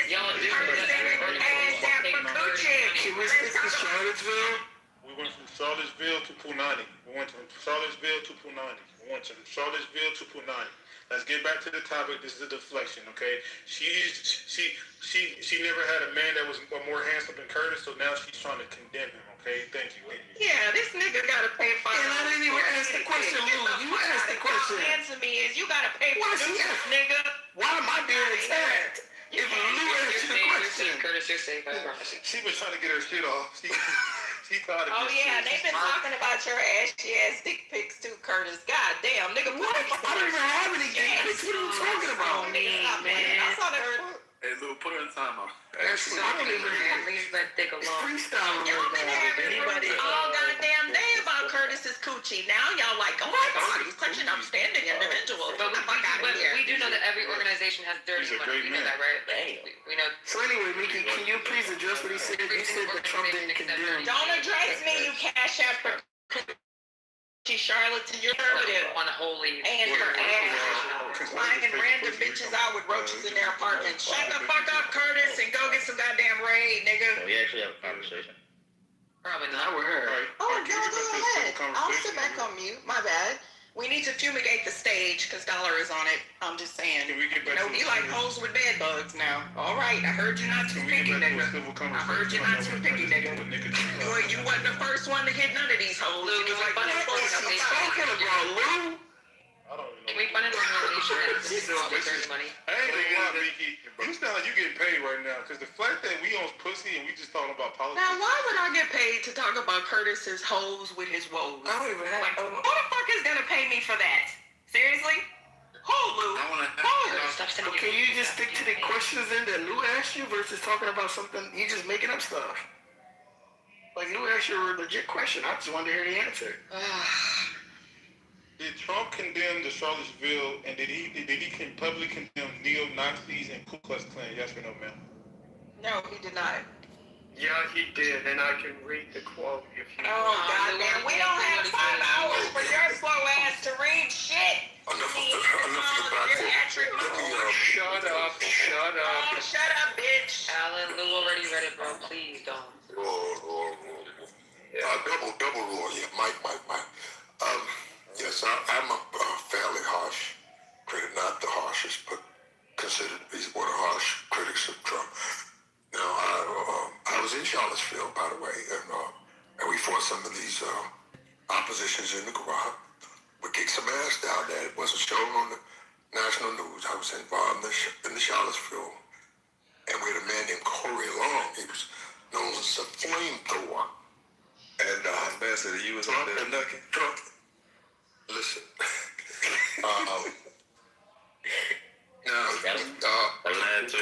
You need to know. I happen to be not speaking, just talking to you about this because I was there, and me and my attorney Malik Solis-Baz, we had the Corey Long case. He was known as the flamethrower. Now I was right there, watching the cracker shoot live rounds at a brother's foot. They say, die nigga, like that. And we were there, of course we trained Panthers, so he didn't flinch Corey. So Corey turned around and threw a ball of flame at that cracker. And don't you know the judge wrote him up and charged him for that, right? It was several crackers that shocked it off. But someone caught it on the film and drew the picture. They actually have a canvas caption of the flame going back at a white cold-blooded racist attempting to go at a fairly skilled Panther, and he threw that flame at it. And we went to Charlottesville, Virginia, has a little one-horse courtroom. It's just one big old room, and there's a judge there that lured us in to allowing the judge to make a single shot call and not go to jury. Number one, he made it attractive that if you go to jury trial, then you're going to have somebody have to pay for that. It's going to be very expensive. You might not want to go that headache. This is the judge. I'm talking about Charlottesville, sir. And then, cooking? I know I'm cooking with gasoline because I was there. Cooking what? Some oodles and noodles? Well, I'm just saying, listen to what the fuck I'm saying. Keep it down. Okay, but anyhow, listen up. Then once he got us to sign off to try Coriolan, the flamethrower, and the judge ruled the case into that type of a trial. He transformed into goddamn Count Dracula, full blown at midnight. I'm telling you. Come on. And so this is a one-horse. And now Donald Trump, this is where that statement comes out. Both sides, that they're brilliant people. Both sides. I frequently say that from time to time when critiquing. And that's where that both sides statement comes out of that incident. And then now these same crackers now came to D.C. and I ran up a group of Panthers and ran these no good bastards to D.C. basically. And then now the Proud Boys and some others that came back for the insurrection on the next round. So they are fired up about this shit. I mean, I'm live with it. Understanding who the players are, who the Proud and Baby Boys are, who the goddamn Clang and their masters are. And the orchestrators from Sean Hannity to goddamn Michael Levine to Michael Savage to goddamn from back to Bill O'Reilly all the way to the guy they just dropped in the casket was named Rush Limbaugh. So all these right-wing cold-blooded journalists from Amos and Amos in the morning to Grease Man in the afternoon, they disappeared from the mainstream. Well, goddamn it, they're underground, still pumping that racism. So I'm just saying to you that fuel to the fire. This SBLC now it's a total surprise to me that these guys, even though they fumbled a few cases in my face, I never saw through it to see that they were the race. In other words, when I tell you you have to reverse the polarity on everything that comes out of this administration.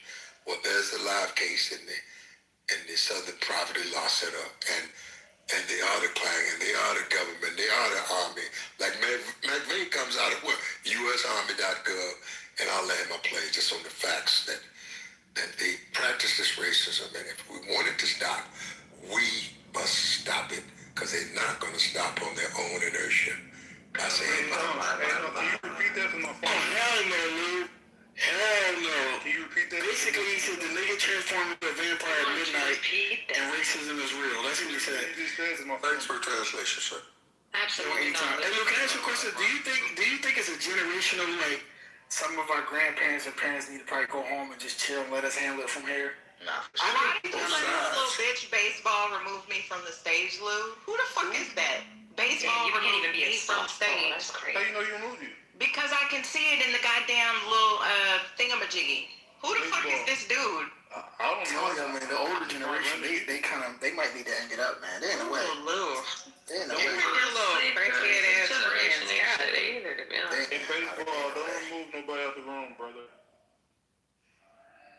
All right, Dollar, what you saying, bro? No, I just made a little observation based on, a couple of the speakers. But I think some of the generations, the reason why racism is still alive, I don't know if some of them really was discriminated. Maybe they was. I think someone was really discriminated against, and they grew up in an era where they kind of really, it was present. And I think that they kind of was dominated by it to the point that they're traumatized and they're stuck in that mode. I think the world has changed, and it's time for them to really kind of like just to I sit think in the you're a blue. goddamn liar, but go ahead. I've listened to you on both sides. No, I think back then. Oh, go ahead, Curtis. Yeah, I just think that sometimes it's like you got to know when your time is up. You know what I mean? Because my thing is that if you had 50 years, Trump, motherfucker. I agree. Him too. But I think that you should know. I don't think he's talking to you specifically. I think he's talking about like the older gatekeepers, the people that's supposed to be our representation and put in a position of power, not you. You're doing a lot of great things. We speak like a 30-year-old. Continue. Oh, well, I think that it's time for some of them to hang it up. They got to know when to fold them.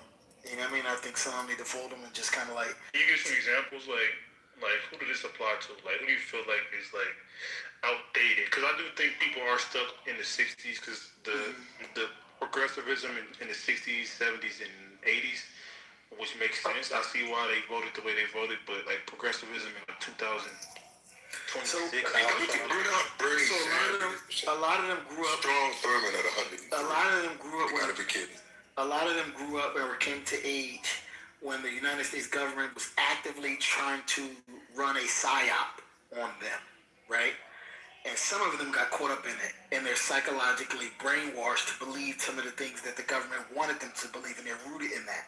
And we got to be aware of that. You know what I mean? And I think that it's I think Ambassador, maybe Miki came across a couple of these programs, and they've been indoctrinated to the point that they're not able to progress past a certain point. You know what I mean? I think you should critique the subject at the top. What are you talking about, Dollar? Didn't you literally grow up in the hood? You haven't progressed past a certain point. But it has nothing to do with geographical location. Yes, it does. It has everything to do lineage and legacy. No, it has everything to do with because you're a little young nigga from the hood and you haven't been to jail and you got $10 that you've progressed past indoctrination of your elders. It has everything to do with the time period you were born in. Oh my God. You were born in a time period when the government was actively on your asses. You got me fucked up. It is wrong. I know it's wrong. Hold on. Discuss the subject. No.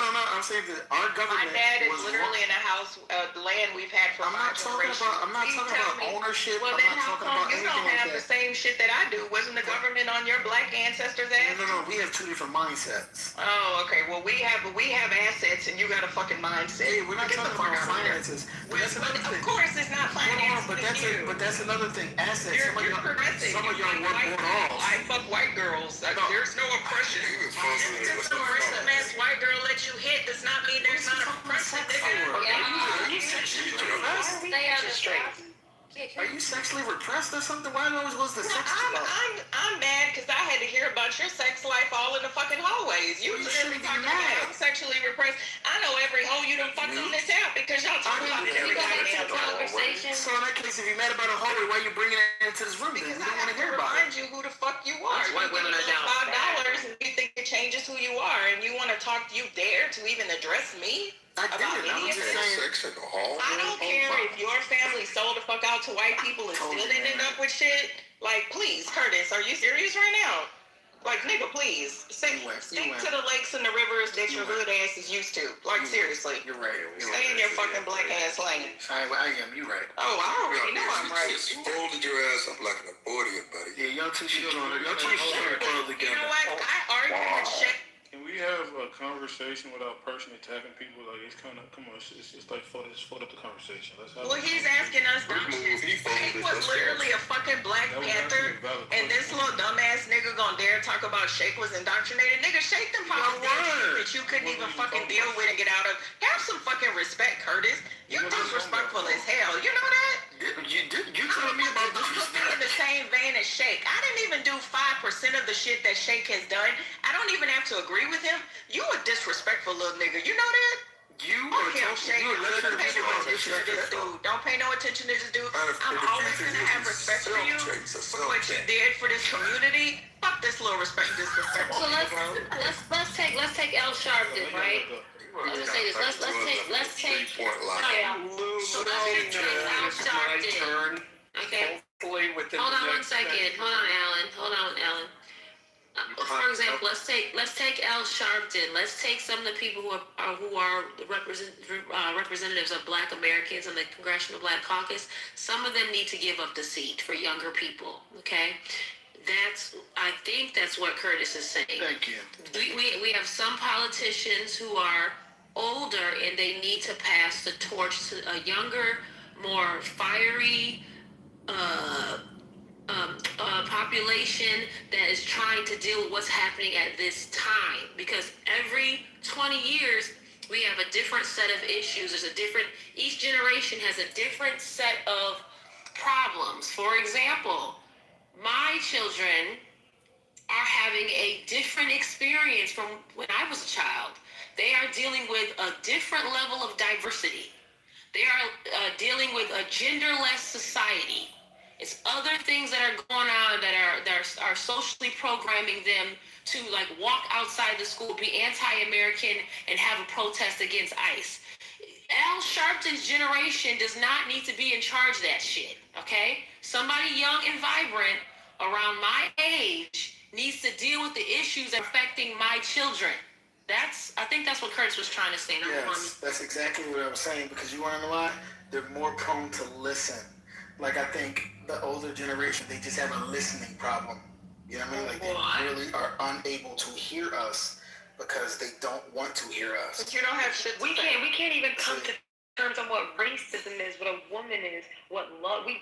The fact that our generation argues all fucking day. But you know who brought those things? It's not gonna be the same in Congress. But you know who brought those ideas? About what racism is, that's literally. You know who brought those ideas to the full? The boomer generation. Money, it's gonna be a mix of people in the house. It's like we're not interested. Look, I don't want to fight whatever what a woman is, right? I don't care about that. If you want to walk around and be a bear, a teddy bear, a giraffe, you can do that. That's not my issue.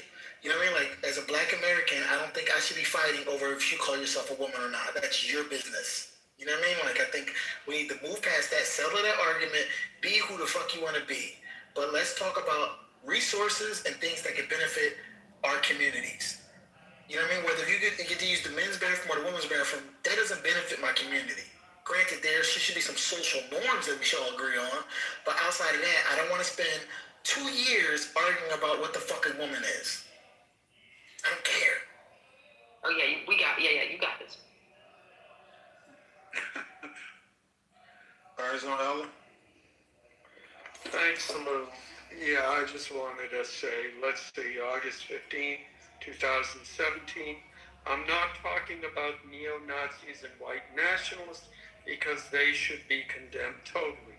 August 11, 2018, the riots in Charlottesville a year ago resulted in senseless death and division. I condemn types of racism and acts of violence. I could go on. You know, there was a book by the progressive Upton Sinclair, and the quote is, "You can never get a man to understand you when his income depends on not understanding you." And I think my version of that is, you can never get a man to understand you when his self-esteem depends on not understanding you. I think, to Curtis's point, some people, their entire identity, their entire sense of who they are, their entire sense of, I am a good person because I do X, Y, and Z against racism. If the racism was eliminated, they would know who they were. But that point aside, you know, Lou, I think what you deserve as an intelligent black man is for a certain person into this room to say, Lou, you were right, I was wrong, and I will now sit down and listen to you with greater understanding because I said something that was false and you corrected me, and I appreciate that you were able to correct me. So I'm waiting for Miki to say that. Thanks. First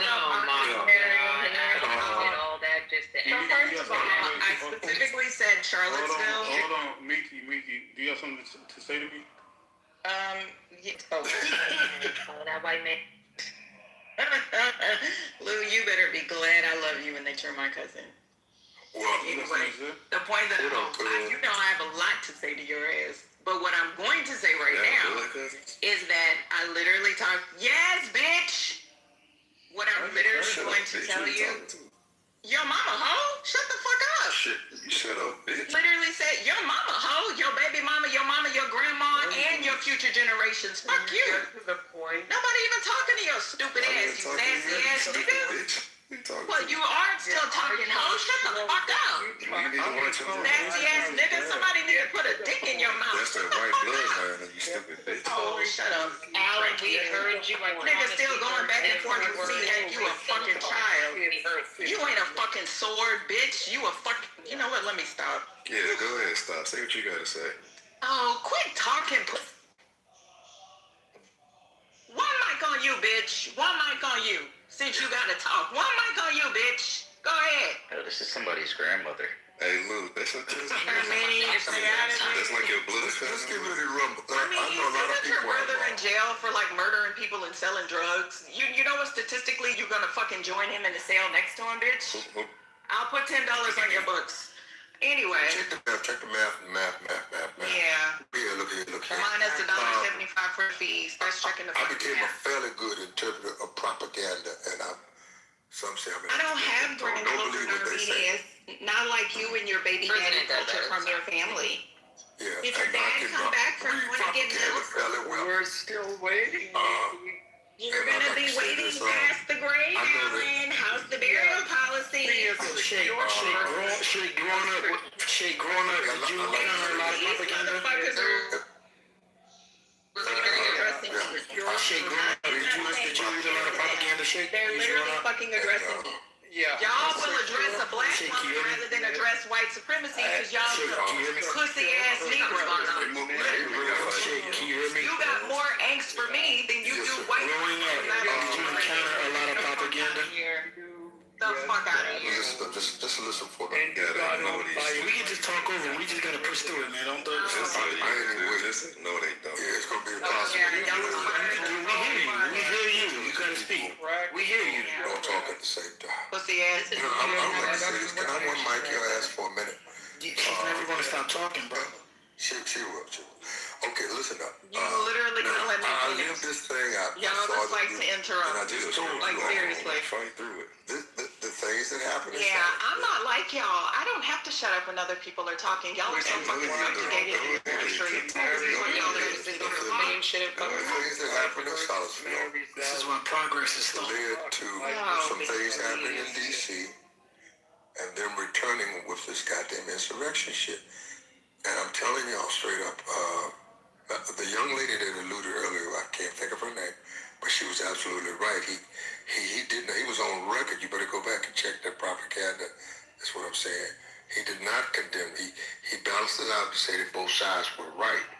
That's what he said. One had the right and one was right, because they were organizing for another purpose, and the good old boys came in and just did some crazy stuff out there. And they came into D.C. and did the same crazy. These are some of the same individuals that I saw inside the goddamn Capitol. Again, these motherfuckers, they owe me money that I saw inside the goddamn Capitol. And it's a ring of them, and if y'all will believe that, you money. Study the goddamn insurrection tapes. I'm a construction engineer. I'm deep into construction, and they just owe me some money. But I'm just saying, the good old boys on the job. You go to Tyson's Corner, Virginia, any of those areas, Rockville, Hooterville, and you'll see these bastards. And you'll know that I'm speaking the truth. Are they affecting you? He did not condemn it. Are those insurrection on January 6th. directly affecting you? He did not condemn the takeover, attempted takeover of the insurrection on January 6th. It's the same shit that occurred in Charlottesville in another way. I'll land my plane, but you gotta just go back and inhale and exhale and read. What do you want from it when he condemns it? What do you gain if he condemns it? Do you feel better when he condemns it? You answer. Just answer that question. I don't want you to. Do you feel better if he condemns it? That ain't about no condemning some goddamn racist shit that you can't see right now. Racism is baked in the fucking cake. This is America. It's baked in. Trump, you or Joe Biden, I don't give a fuck. It's just gotta be checked. And it needs to stop. For humanity to go on a normal course, that shit must stop, okay? Okay, so how much? Let me ask you this: how much? Okay, but how much resources are you willing to expend on getting it to stop? That's my ask. How much resources you gonna spend on it around? Let me ask you this: are you willing to sacrifice your kids' education? You never having a home, you never owning your community for it to stop? You get apples, oranges, and grapes. You get man eggs, nigga. What are you willing to sacrifice? Man eggs type of nigga. I'm saying, what are you willing to sacrifice for people to like you? Because that's what basically you're saying. You want them to accept you, correct? If people don't fuck with you, are you still able to move around? Education. What kind of extremism? These kids are literally summa cum laude in college. What are y'all talking about? Y'all didn't even go to college. Like, are y'all serious right now? Are you okay with? It seems like some of y'all want to be loved by Curtis, people who who don't is fuck losing with their you. house, their education, and their life for condemning I don't know what you're talking about because you're really off the. I'm asking a really specific question. I don't think being anti-racist is calling for people to love you. So what is it? How much more capital? How much capital are y'all willing to spend on getting people to not be racist? More capital. Why are you saying y'all? You think black people are the main funders? The people that's speaking about it. I'm saying. You think black people are the main funders of the Southern Poverty Law Center? No, we're off that conversation. We're not even talking about Southern Poverty Law Center. Who is giving them people money? We're not talking about the Southern Poverty Law Center. Not black people that have been funding this organization at How much more social capital, time, and effort and sleep are you willing to? Actual money. Did you change? Yeah, how much are you willing to spend of your life of getting people to not be racist? How much of your life are you It's willing to fucked up how dedicate? y'all come in and kind of change the subject. Like we were extreme, talking about the Curtis. indictment and all of that shit, and now it's like y'all basically trying to say anti-racist work is bad, and I just don't understand. Like, Who said that? I don't understand. Curtis, you're doing a straw shift man. the conversation. No, we got here because Luke, Nikki can you started hear talking me? about other shit. Lou's away from his phone now. Yes, because I run you. And that's why you acted a mug. That's why you That's how easy it is to get you off your non-existent game. All right, I'll let y'all call him and tell you. Just talk about your hoes and you get all this I'm up here to ask Lou a question. Can you text it to him? All the straw man shit you're doing, Curtis, is amazing. Yo, what up? Great performance. I noticed that a lot of people were kind of mentioning like racism is a thing of the past and shit is old. Who said that? So could we do a room where it's like you go over some of the hate groups that the Southern Poverty Law Center highlighted, and we can kind of look up like the news stories? What we do now? Well, Curtis keeps asking. You don't think people are sleepy now? You want to do it right now? I think it should be a little more thorough, like where we really go through hell of those. I think. Okay. One second. I don't know who that is, but just give me 1 second. I think it would be dope to go through. Was that Janet? No, babe. That's not I'm like Janet. I know you're not talking in that fucking voice. Thank God, because I was gonna say Janet. You don't get the fuck out of here. We was going through all of the groups earlier, and then we was going into details about books that they read and all types of stuff. I really like that portion. That's kind of where I'm getting it from. And then It's shit great. went left. I know, but I'm just saying, can we do a room that's just about that? Like, where we're just going through the organization. Well, we can't do it now. Lou, there's some, I put it in the chat. I feel like I need to research it with the They- okay. You left your throat in 4th grade. Okay. Lou, Damn, Janet. they designated over 500 hate groups, the SPLC. And I wrote, Mulan, tell us what you wrote. Damn, why y'all muted? Speaking, babe. You're coming in quite aggressive, and it's making me uncomfortable, and you're ruining my Clubhouse experience. Thank you. Lou. 4th grade. How could you be? Pocket, stay in your lane, white woman. You're doing good. Hey, what I'm saying is, Lou, I think that racism is, y'all don't laugh, it's more dangerous now than ever before because microaggressions, right, stemming from racist acts is where we see blacks having a tough time at work, living in neighborhoods, it's exaggerated HOA fees or just ways for others to pick at the Negroes. And so we can't act like these things don't exist or that they're dangerous even when they're passive. Thank you.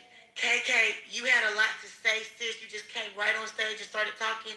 We're going to let you talk now. We're going to let you skip through 16 other niggas to make way for your Asian privilege. Go ahead, sis.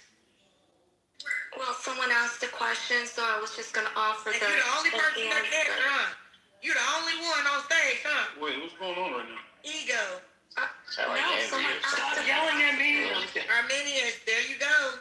Nobody's talking. I mean, why are you interrupting her? Let her speak. Thank you. Well, why did you say anything when I was being interrupted? I mean, you interrupted her. I'm not gonna fight with you, Armenians. I don't think You it's literally interrupt. I don't think it's very. She's sick. She's okay. She's alright. She's alright. Go ahead, Kiki. I just think like a what, man. All right, go ahead. I just think what's going on is maybe it's not just overt racism. I think people just group themselves anyway, and because America's been grouped by race, a lot of times people cling onto that and they try to hoard the resources for themselves and take resources from other people, especially people who have historically, like, their images have been fucked up, where they told they criminals and they lazy and they all of this shit. So I think that shit trickles down from these stupid ass organizations through media, through all type of shit, and that's why people be okay doing things that negatively affect black people. So I never will agree with the idea of we're past that. I think it permeates through all of the different industries, and saying we're past it, it doesn't really help us at all. I agree with what El Janelle said. So I put something in the chat because, you know, in the middle of my yelling, I actually do a lot of research, both personally and professionally. So in recent days, I put an example in the chat. The Trump administration, this is the Consumer Financial Protection Bureau, which they're usually these individuals that are actually put in charge to protect consumer rights. So one of the ways that the Trump administration, they finalized a rule rolling back what's considered fair lending enforcement by eliminating a tool used to weed out unintended bias and making it harder to bring claims. The lender discouraged borrowers based on race, gender, and other characteristics. So we know that there are literally financial institutions that were being accused of redlining, right? As recently as 2024, that the DOJ would routinely pursue. So what the Trump administration did, a lot of you may not have even know what this is, but it's called. So to El Janelle's comment, what this basically means is that, let's just say that there are discriminatory lending practices, which on the initial front do not seem to discriminate, but may have unintended consequences against certain protected groups under the Equal Credit Opportunity Act. So what the Trump administration has done, which quiet as is kept, a lot of these things are being rolled back. So when they literally say make America great again, they're literally things, guys, that have been in place for almost 100 years. Rules and regulations and legislation that has been in place since the 70s that is being moved back, that is going to make it more difficult for individuals to actually use these things as proof of discrimination. So look up disparate impact if you don't know what that is. I don't expect you to know what that is, but just be careful. A lot of these things are actually happening while we're having discussions about goofy shit. Your rights are literally being removed. And while there are some black people on the stage who may think, oh, we're at this place of nirvana, a lot of that nirvana has literally come through legislation that is being removed and taking us back to the 1950s and the 1970s. It's already happening in healthcare, Nikki, with our exactly. Thank you. Absolutely. It's already happening with our training, Curtis. You can't deny the paper. So you see what you roll your eyes all you want. Yes, I was just going to say, and the reason why I came up is the Southern Poverty Law Center current list has over 500 hate groups in it, and a couple of them, when I was reading through the list, it used to be over 1,000. It was 2021, they had 1,000, but I think they updated it recently, the past year or two, so it's gone down to like 533, but I found 3 of them on that list. I read through all of them, which kind of conflicts, well, 2 of them does, kind of conflicts with the Southern Poverty Law Center's mission. From their website, it says, the Southern Poverty Law Center stands as a beacon of hope, fighting white supremacy and various forms of injustices to help create a multiracial democracy where we all can live and thrive. Well, 2 of the groups, I'm sorry, I'm almost done. Two of the groups that were on that list was Black Hebrew Israelites and also the Black Panthers. So to me, it's kind of conflicting, right? So I had that information. The Black Panther Party is on there? Yes. And the Black This country is the most conflicting country in the entire world. Now I want to hear all the people cable for the Southern Poverty Law Center. Y'all are the ones that are not familiar with the organization. I literally people that's cable for them. get funds. They even have Antifa on that list, don't they? But Where are the Southern Poverty Law Center it at? doesn't go with your narrative. Oh my No, God. where are y'all keeping it? Well, I Googled Southern Poverty Law Center and Black Panther, and it says the new Black Panther Party is unlike its name. It says it's unlike. It says it's unlike its namesake of the 1960s. This is. And the old Black Panther Party was all killed by the government. Exactly. What does the government? What does that have to do with? And brother, she Which means it was institutions against you, why would even when you was doing the right thing. So why would they even mention the Black Panther Party? Like, why would they? No, you stressed the difference that the new and if the old one was any better for the facing like white people. But the new one, no, I'm saying the Southern Poverty with the old one started. Yeah, I'm saying. Okay, but I'm saying the old one was deemed also a terrorist group. Listen. But we're not talking about Curtis, there's no way you're not following what I'm saying. You're the one who made the distinction. We're not talking about the government. We're not talking about the government. I know. About Southern, but you're bringing up the government. Yeah, but you made the distinction. You said the new. I'm explaining it to you. We're talking about Southern Poverty Law Center designating something as a hate group. I hear you. And she said the Black Panther Party was designated as a hate group. And I'm saying when I Google Southern Poverty Law Center Black Panther, they're talking about the new Black Panther Party, and they also have an article explaining how the new Black Panther Party is not the same thing as the original Black Panther. I think black people know it's the new Black Panther Party. I think all black people should know that it's the new Black Panther Party. They changed that in 2020. Because the old one was all killed. Hey, yo, can you stop swallowing your mic, Curtis? Damn. No, the people who call themselves the new Black Panther Party are associated with I know that. So if they're calling out the new Black Panther Party, that's not the same thing as calling out the old. Does it make it any less bad? Well, some of the Black Panthers argue that the new Black Panther Party Is ass. Is named and spread and propagated. Also, it's the Black Hebrew Israel. Lou, there's also like the FBI and our government institutions didn't consider the Black Panther Party. That's what I'm saying. But we're not talking about that, Lou. We're only speaking about the Southern Poverty Law Center. Come on, man. We're literally talking. We hear you, El, but we're saying that regardless of organization you are as a black person, they're going to demonize you. People demonize black organizations. But I'm saying this, right? If you look at what the new Black Panther Party has done, it's not even in the Southern Poverty Center. The Black Panther Party was still around in 2026, based off the values of the 60s. They will be considered a hate group because they haven't even done. The new Black Panther Party hasn't even done Panther Party has done when it comes like the government. So I'm trying to lose that.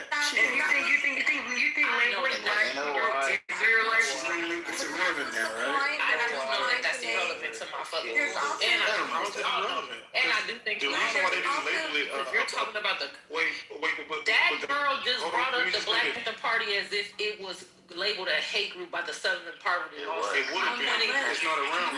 But that's not what she said. That's not what she said. That's not what she said. It was on the list in 2021, and it changed to over 500. So, Lou, another important fact that might be you know what it is like. when it comes to the actual lawsuit.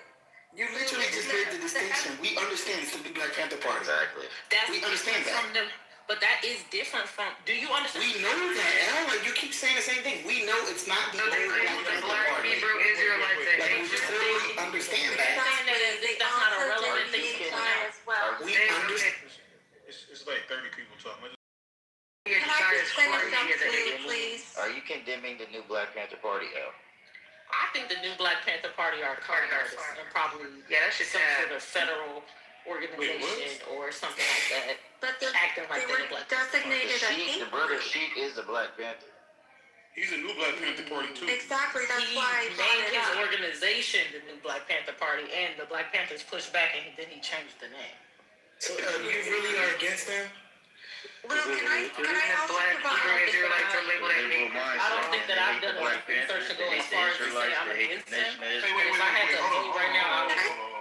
You didn't do enough research to say that you're against them, but you just labeled them a hate group, and you're saying that they're. Did I label them a hate? Y'all are on the list, You literally just y'all are said very. that I think. Wait. You literally just said that I think the new Black Panther Party. Did you say that something the government for me? I said that's what I said. If I had to bet said that they're con artists because I think the new Black Panther. You didn't do enough Sheik is a con artist. and you made that assumption?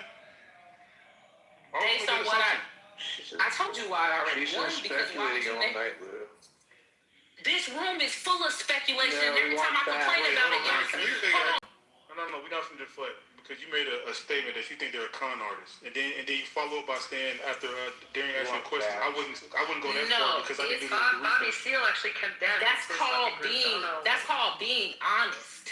That's called being honest with my opinion instead of saying, yes, they definitely are that. I'm saying, I don't know that I have enough information to say that they definitely are, but if I was to give my opinion, based off what? Not stating it as fact, stating off the point that they called themselves the Black Panther Party without having direct permission from the surviving members of the. No, they did not. That's why the Black Panther Party pushed back. That's why the Black Panther Party pushed back against them and they changed their name. Bobby Seale was one of the. Are you aware where they got their name from? No.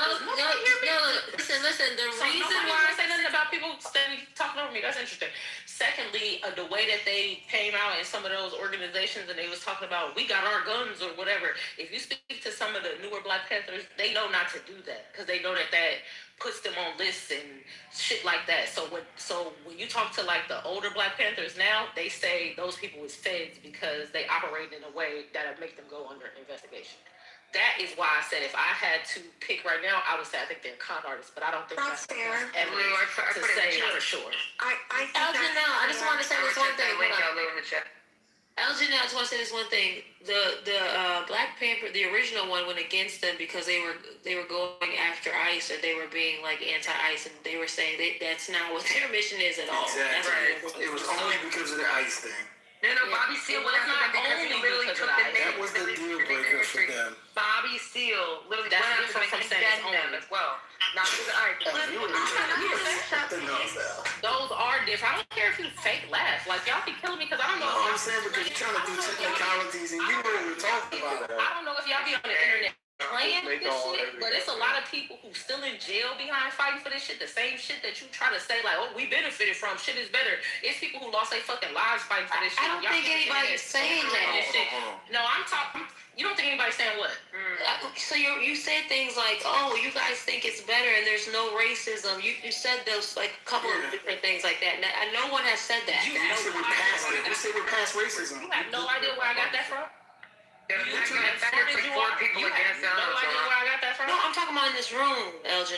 You have no idea where I could have gotten that from, is what you're saying, right? Well, you said y'all, so I know who specifically. It's alright. Can we get back to no shit, man. She's speculating. Is that what she's doing? speculates all night long? Oh my God, brother. Is this room anti-speculation?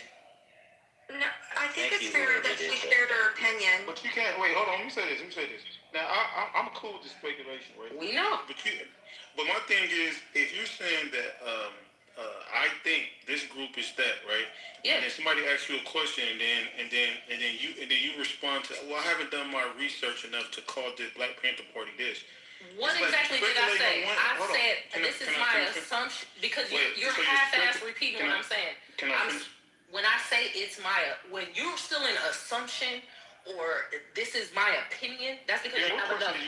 That's because you don't have enough facts to say it definitively. And me saying I wouldn't say it definitively. Because what you kept bringing up is the distinction. So I was asking, was she condemning the new Black Panther Party, and that's when she went into detail about.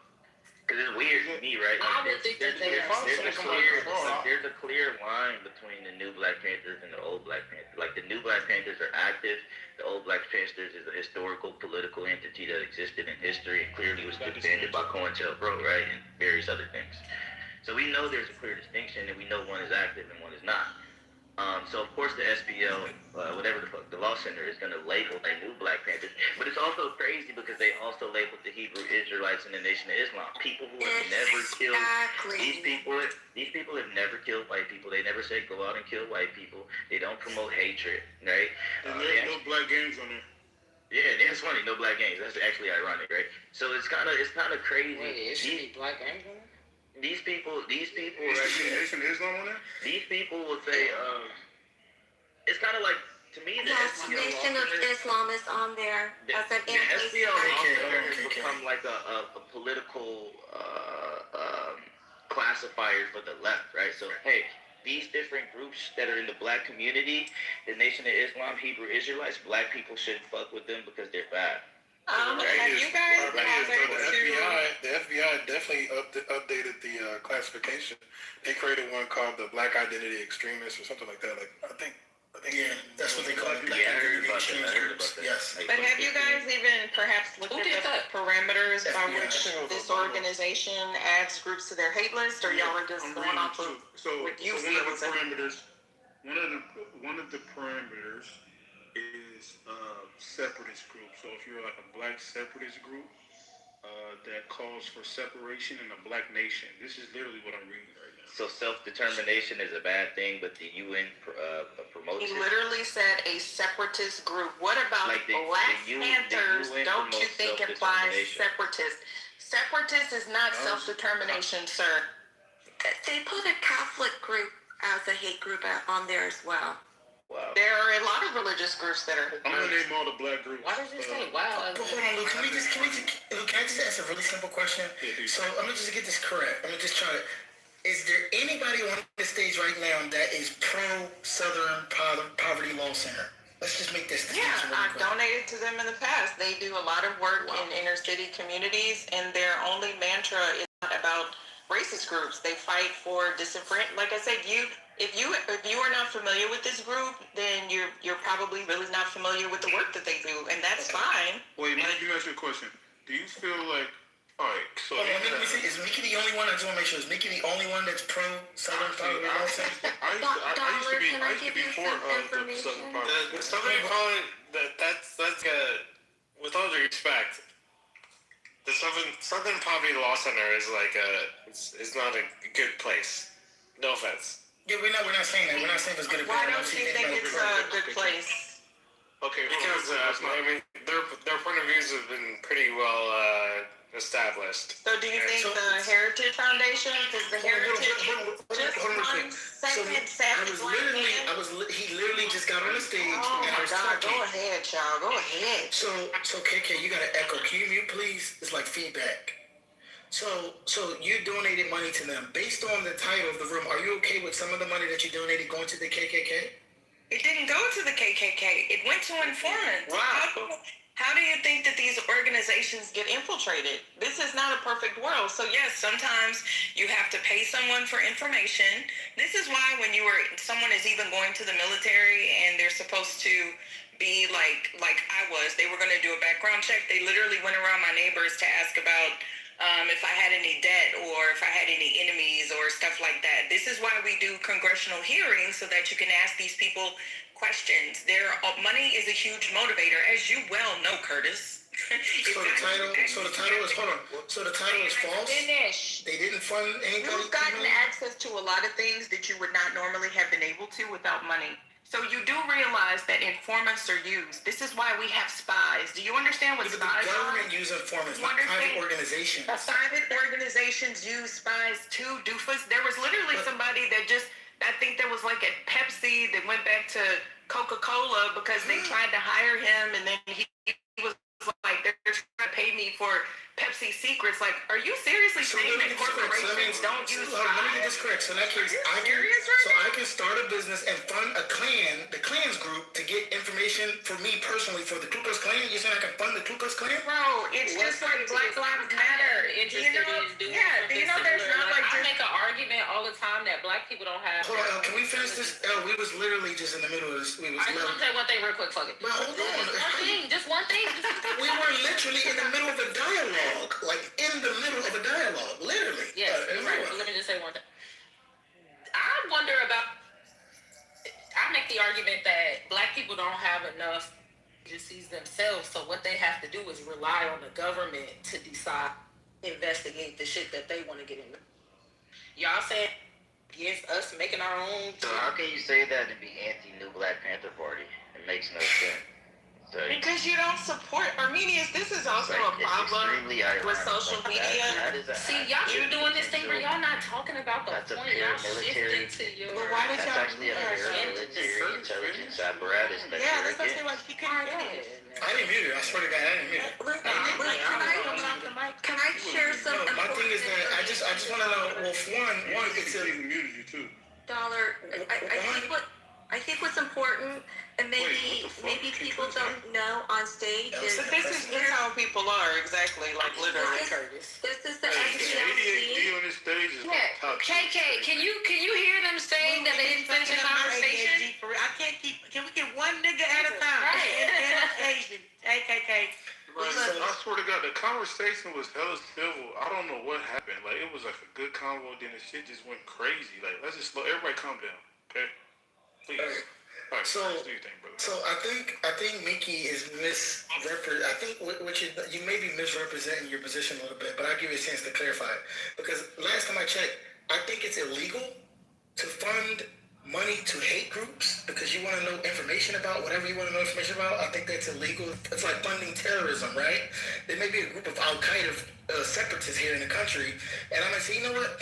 I want to know more information on Bin Laden, so I'm going to give this Al-Qaeda group some money so they can get information. No, that's called funding. That's called funding terrorism. We've done that before, though, right? Not private citizens. It's illegal for you to fund a terrorist group. That will make you a terrorist. You It's do know a that. non-profit organization. They're not funding. So okay. The Ku Klux Klan is not labeled a terrorist organization. So yes, Lou literally has the indictment for you to read. Who got what and how it was sent to them. They funded informants. You don't think that any of these members who literally turned. It doesn't have to be a government informant. An informant, okay. I know this. They funded a terrorist organization. Just one second. You keep saying they funded. Okay, well, let's look up what is the definition of informant.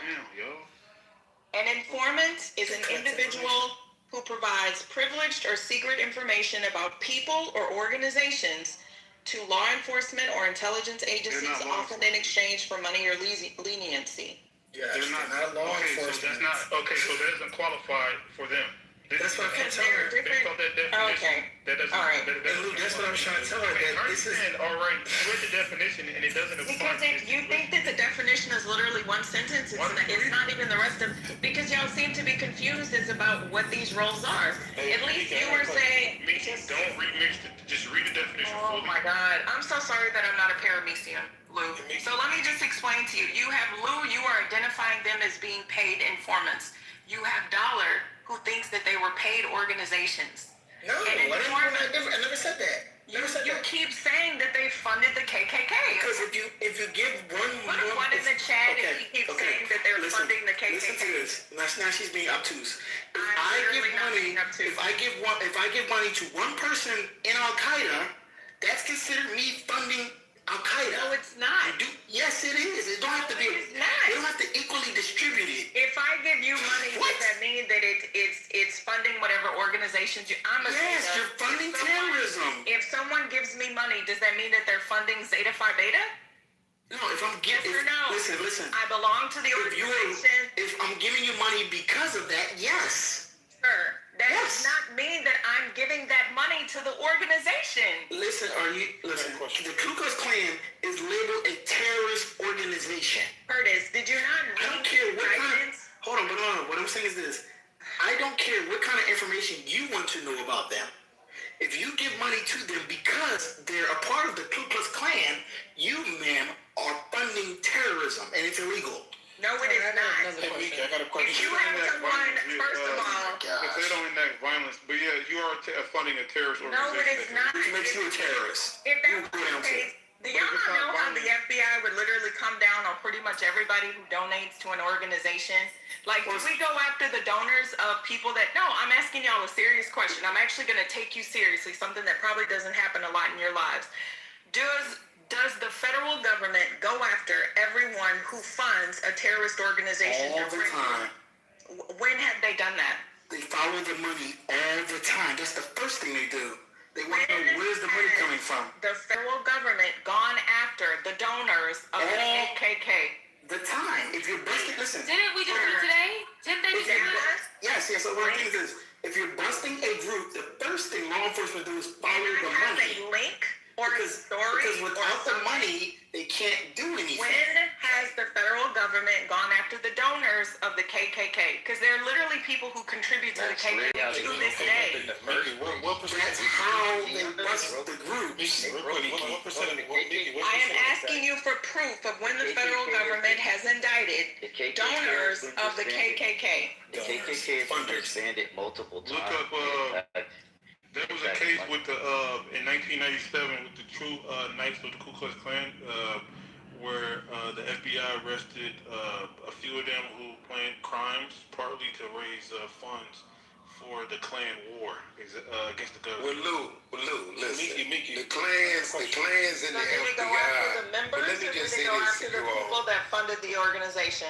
Right, but the clans and the FBI one family. Hercules, I actually read the indictment. I'm not conjecturing about anything. Y'all didn't even read the whole damn indictment. Seriously. I read the full indictment, but Mickey, it's not illegal for them to give money to people that they consider like informants. But if they give them money and then they enact violence on behalf of the Klan, that's where it can be illegal. So, but what are they alleging that the organization did, Lou? They're alleging that, number one, they paid informants without their donors' knowledge. Is that not one of the allegations? Yes. So are we saying that had the donors had full knowledge that they were paying informants with those dollars, would there even be an indictment? No. Yeah, I was going to ask you, what but is that not right? Is that not a major part of the allegations? Yes, that's one of 8. Yes. Right. So then, if the donors had full knowledge, would they even have a case? Because then their donors would be complicit in the fact that this is what they were doing with some of the donated money.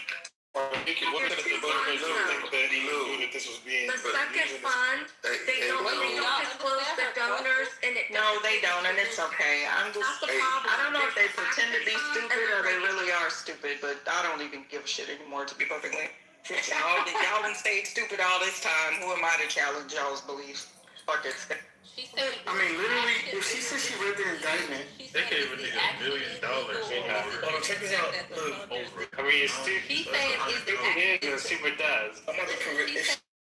Listen, she's saying is the action itself illegal, or is it the fact that the people who donated did not know what the action was? That's what she's saying. Oh, yeah, but the people that donated, that's what they're accusing. If she read the indictment, I just pulled it up. Literally. It's at the top, Marty. I know, but I'm just saying, if you said you read it, I'm going to have to read a passage from it where it literally says they go after people who's funding them. Literally. Who's funding them who? What do you mean? We're talking about a bunch of organizations. What are you talking about? Can you It says the FBI went, this is how they took this place down. The FBI went after the funding that involved material support for terrorism, conspiracy to commit violence, money laundering or fraud, direct support of criminal acts. And then it says it worked with the FBI and it worked with the IRS and launched efforts to investigate the nonprofits suspected of links to domestic terrorism financing. Yeah, literally. But what was the first allegation? Wait. But that talks about the money. What are you talking about? Are we gonna gloss over? They don't fall under 5013C and 5013. Of course they are a 501c3. They're non-profit. Not trying to understand each other. Like, I'm doing it purposely. No, I get what both sides are saying. Mickey is saying, would it have been illegal if the donors knew? And Curtis is saying, yeah, obviously it was illegal because they said they're going after the people who funded. Who Can't not funded? fund terrorism. Yeah, it's just that simple. Well, Can't fund terrorism. you have to go back into understanding the difference of a 5013C and a 501. That's not true, because that's about political donations, and we're talking about hate groups. Well, there's two We're talking about hate groups, not political donations. Okay, this designation is important because the SPLC is a 5013C, so it has a nonprofit status with the IRS. The SPLC Action Fund has a completely different funding group, and they are a 5014C. Now, the difference between a 3C and a 4C, as far as what the IRS states, does not fall into the line, and that's why they're indicted. The primary purpose of a 501c4C must be operated exclusively to promote social welfare and improving community life. So when you're talking about, it wasn't this and that or that, it goes to the actual tax exempt designation. That's the problem between the 501(c) and the 501(c). There's two. What are you making a distinction about? I don't understand. There's two different funds, and so one you can. Okay.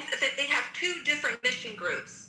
Okay. Like SPLC and the SPLC Action Fund. So the SPLC Action Fund can be political, and they're dark donors. So the dark donors, you can't know exactly who they are. So you're looking at when you say you, who is you? What do you mean? Just people in general.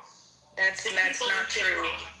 Well, that's not true. That's 501(c)(4). Dark donors, there's no such thing. Yes, because in order for you to get a tax deduction, you literally have to communicate that to the IRS, which means that there's no dark donors. Plus, it is illegal. I have stated this all the time. We can literally look it up. It is called the annual exclusion amount. Can you, mic up, please? So I've literally stated this. You can look it up. We can go to the IRS website. It is called the annual exclusion amount. If you give certain amounts of money to entities, the IRS literally caps it every single year. So you cannot just give an organization $100,000 because that organization has to disclose it, or you have to disclose it.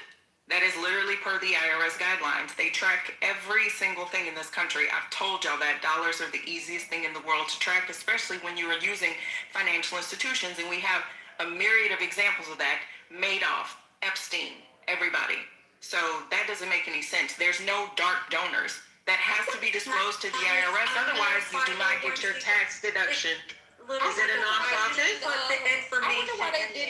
Is it a nonprofit?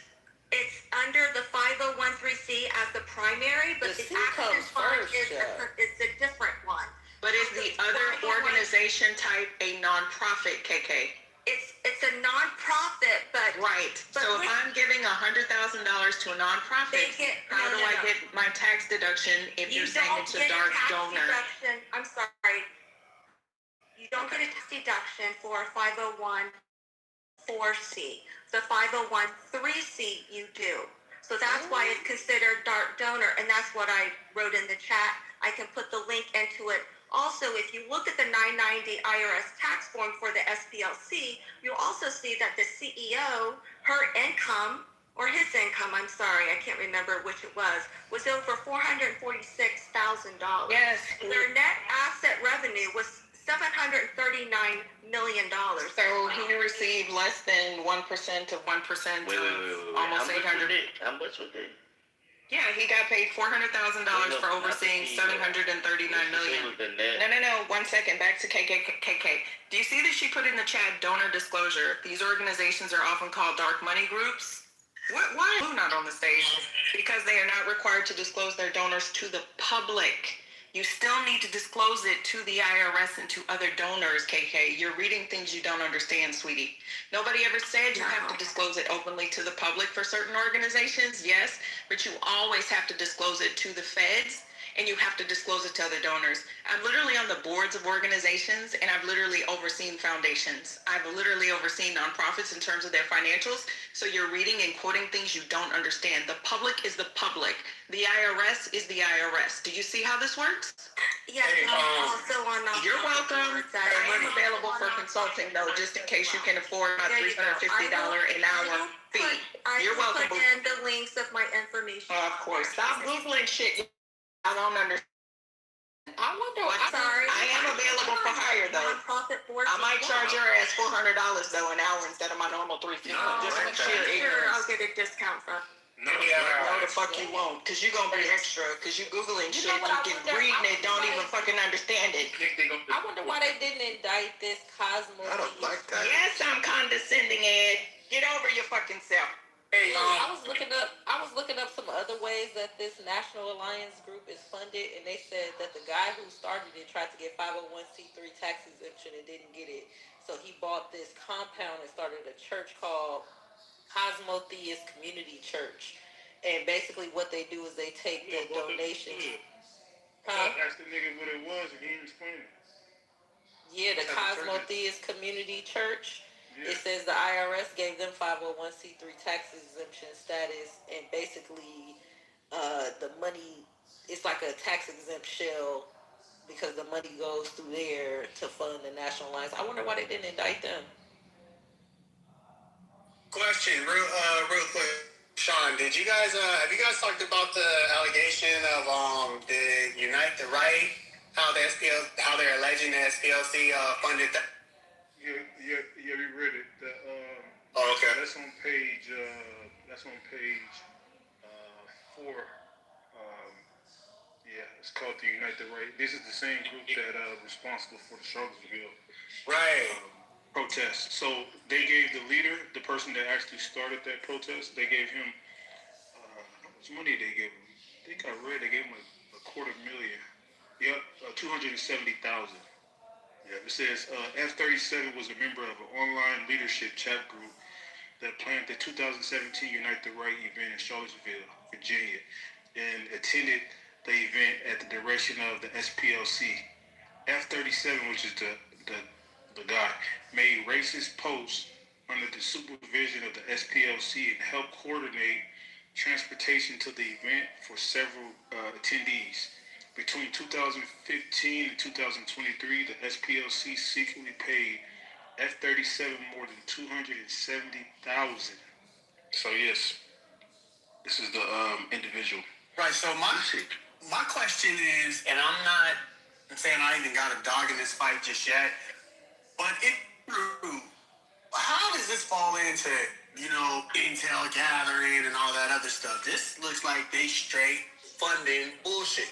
And that's what I'm saying. I'm not saying it's true or not, but if that is true, I mean, we can get caught in the weeds of the 501s, 503, 510s and all that, but it's like, let's just look at what the hell they're saying and if this is true or not. And if it is, what the fuck?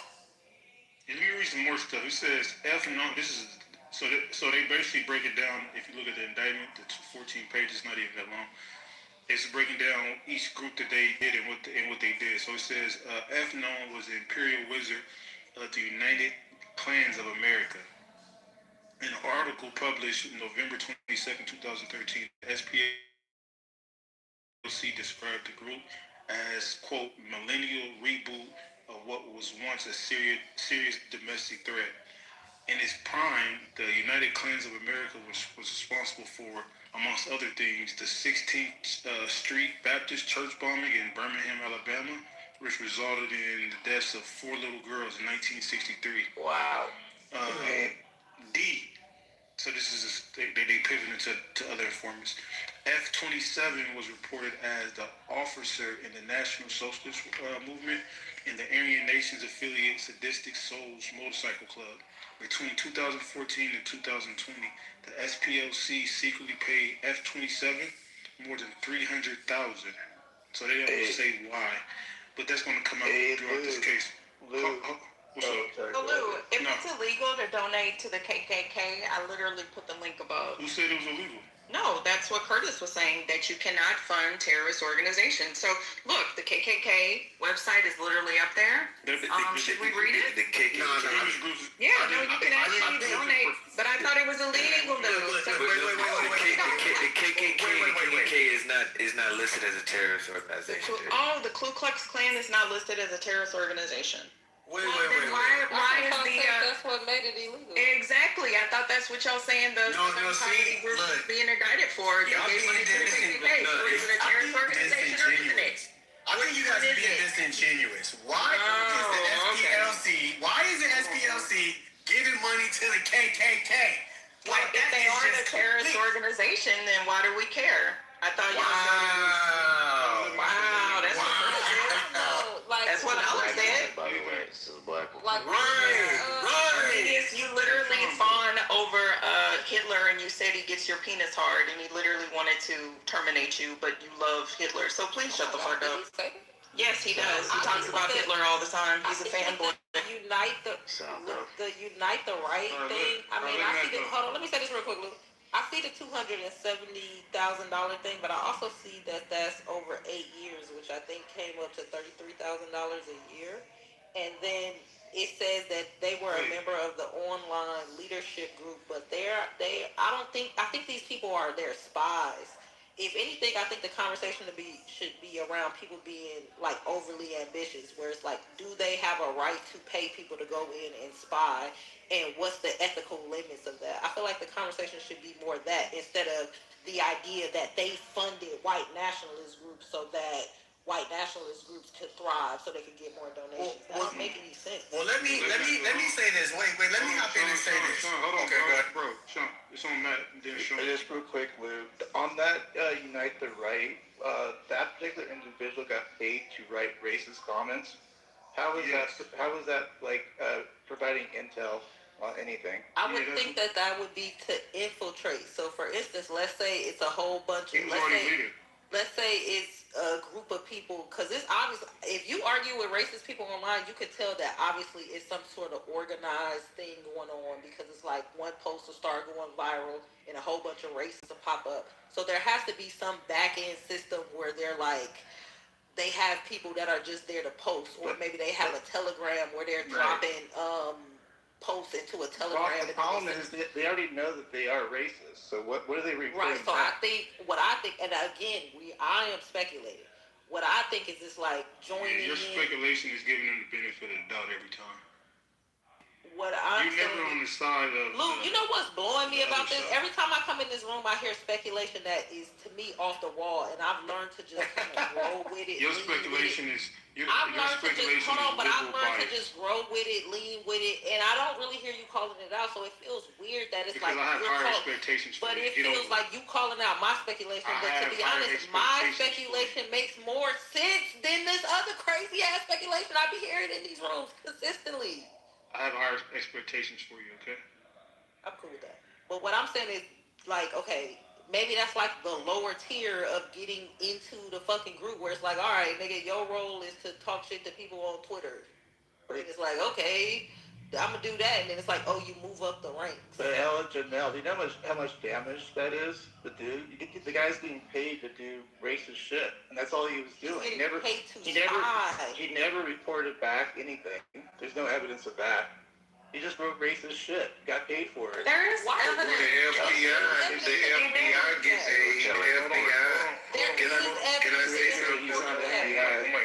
Oh my. Just read it. It literally says, F-37 made racist posting under the supervision of the CPLC and helped coordinate transportation to the event for several attendees. Y'all are supporting this. Y'all are defending this.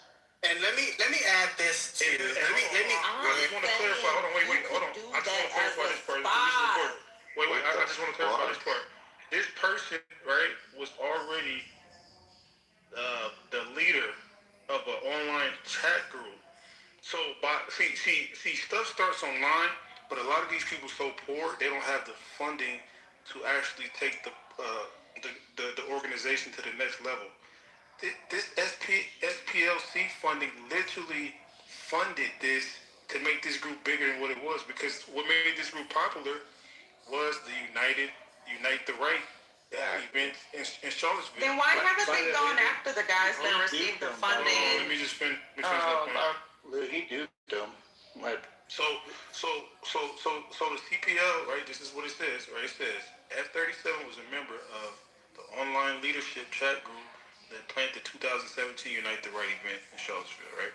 It says F-37 made racist posting under the supervision of the SPLC and helped coordinate transportation to the event for several attendees. I'm trying to figure out, like how we getting to like a point where, okay, what they really was trying to do in good faith was, if they helped coordinate it, if they helped coordinate it, they should be charged. If they helped coordinated that, that's the stipulation in between it being. Hold on. Somebody said this is literally from the indictment. So somebody said in the chat this is not true. Literally on the indictment, this is page 4. Page 4. It says, hold on, let me start with page 3. At the bottom of page 3, it says, between 2014 and 2023, the SPLC secretly funneled more than $3 million in SPLC funds to Fs, right? Fs, who were associated with various violent extremist groups. So they were Examples of, hold on. Examples of Fs who were secretly paid by the SPLC include, but not limited to, the following. So it says A, F-37. This is I'm not putting my own spin to it. This is a direct quote. F-37 was a member of the online leadership group that planned the 2017 Unite the Right event in Charlottesville, Virginia, and attended the event at the direction of the SPLC. F-37, which is the same person, made racist posting under the supervision of the CPLC and helped coordinate transportation to the event for several attendees. Well, if he was going at their behest, why would they not fund his transportation? Hold on. Before you derail it and talk about something else, he said what I just read, you didn't read the indictment either. I'm reading the indictment. This is literally the indictment. And Lou, before y'all move the goalposts, okay, Lou, are you against anti-racist organizations? Why are y'all like moving? Can you finish, Lou? I'm not. Jesus Christ. He asked the question. No, but like he's literally saying 1 + 1 is 2, and y'all keep trying to talk about 8. It's weird. Like, Lou, if you are an anti-racist organization, are you against sending in spies to neo-Nazi groups? Do you think that is a bad idea or a good idea? I don't think this group specifically is sending spies in to try to destroy the group. I think they're sending spies in to incentivize hateful behavior based off the indictment. They are supervising hateful rhetoric online and paying somebody for it. So then this rhetoric gets... Wait, hold on, let me say this part. Do you remember my question? Yes. So this rhetoric can be sensationalized so they can get donations from Americans so they can make more money, right? You said he was already part of the group. If somebody was doing this, creating their own agency and shit, the FBI or the Mossad or a Black American version of the FBI, and then we have trusted people, right? The people that's on the board are white liberals. A lot of these people are doing it for financial reasons. I don't understand why y'all giving these people... Yeah, because we see the play every time. As white liberals, right, put their life on the line in terms of trying to infiltrate Ku Klux Klan members without an economic incentive. Sensationalism, fear-mongering, people see shit like this online. They didn't create the KKK, Lou. They want to pay people to destroy this. No, it's about the climate. Hold on, let me say this. It's about creating a certain climate. That's what they do. They're creating a climate. Everyone gets up and roar. A kid, unfortunately, sad to say, they got hung in a tree. Then it's racist and so it's like all these different things happening. Now donate to me. No, I'm saying yes. All these things are happening at the same time. It's like clockwork. Like we're not all this dumb. Some of this stuff is planned. It's strategy. It's agenda. Even at the rate it happens, it's like come on now. It's like a matrix. You see the matrix. Something happens. Find out who's on the board. This organization was started in August of... No, we're not. I'm not talking about when it was started. Yes, it's the same organization. Mickey, hold on. Let me just say this, Mickey. I'm not saying that it just got started. We're saying just the present time, the things that are happening right now, like specifically 2023, 2024, 2025. We have seen a concerted effort agenda that seems like it's a script. It's like you're watching TV at this point. So all we're trying to say is we're aligning the feeling that we all get, we all see, we all know. We're like, hey, how did that happen? Then the next thing you see that this is coming out now, that they were being funded, that they were getting paid, they got busted. So it's like it's just connected all the dots. It's not about it didn't start back in the 1970s. We know that. We're just talking about present time. You mean like the Tea Party? You mean like how Republicans look at MAGA? MAGA is literally an alt-right institution. Nick Fuentes, Tucker Carlson, all of these groups are new alt-right, right-wing funded groups. So that's what I'm saying. Y'all are looking at it as sensationalism because you are not familiar with the history of the organization. we at least need to look at the donors. The SPLC. You didn't even know what SPLC stood for, Lou. Stop Are it. you crazy? I've been following the SPLC. Then you wouldn't even say SPLC. You would say the Southern Poverty and Law Center. Stop it, Lou. You literally lying and shit. I think that You wanna know what's even crazier? nonprofits are not Oh my God. trustworthy. Y'all know this remind me of. Y'all don't even go to church, so watch Jesus get y'all lying I ass rebuke in the name of Jesus. Don't play with my God. Yeah, whatever. Hey, first of all, let me say this real quick. Y'all know what this remind me of, bruh? Jesse Smollett, bruh. Remember when that actor faked the racist, homophobic attack so he can appeal to these white liberals and these white gays? You really think they care about racism, Lou? That nigga said he was the gay. Why would they need to care about racism to donate to this organization? You sure do know a lot about white liberals, Lou. I'm just... Yes. I get money. Well, I pander. Oh, okay. No, I'm just playing. I don't even know too many white liberals in real life. But let me say this, though. It says, so what Jesse Smollett did, right? Yeah, that was the actor who staged the fake racist homophobic, right? And who did he say did the attack? Do anybody remember the issues that he said did the attack? Black straight men. Right? So this was a leftist person. Wait, no, he said it was a white man. He said it was white men. No, I thought it was Nigerians that said it. No, it was Nigerians, but he said it was white people. Okay, my bad. I stand corrected. But see, But no, what you're saying is right, though. That's why I said non-profit. He said Jesse Smollett is an LGBTQ black man, right? He's a hood gay, right? And he partnered up with Nigerian immigrants. These are well-to-do Nigerians. First gen. I don't think they first gen. I think they was immigrants. And they staged a homophobic and racist attack.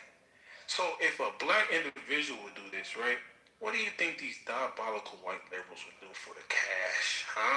Where do you think they learned it from, bro? I definitely think non-profits are not necessarily trustworthy. I do think a lot of times they get hella money and then they go to the administration more so than like the people, like let's say it's a non-profit that's for homelessness.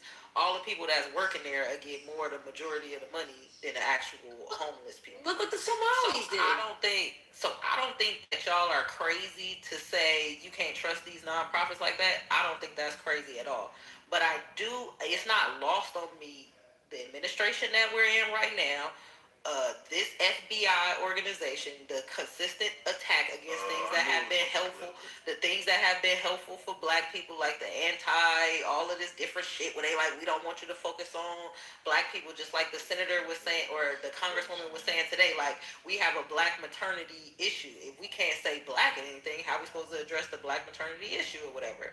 So it just is suspicious to me that they would target the Southern Poverty Law Center and not that fucking church that's been funding this same association or whatever. It seems like the federal government would benefit from Southern Poverty Law Center being discredited because they're always calling out hate. To me, that thing, and I'm not saying y'all crazy nonprofits be lying, but it just seems more likely to me that it's the federal government trying to diss groups that call out white supremacy groups than it is, oh, look at these white liberals scamming. Janelle, you made a statement about the maternity thing, right?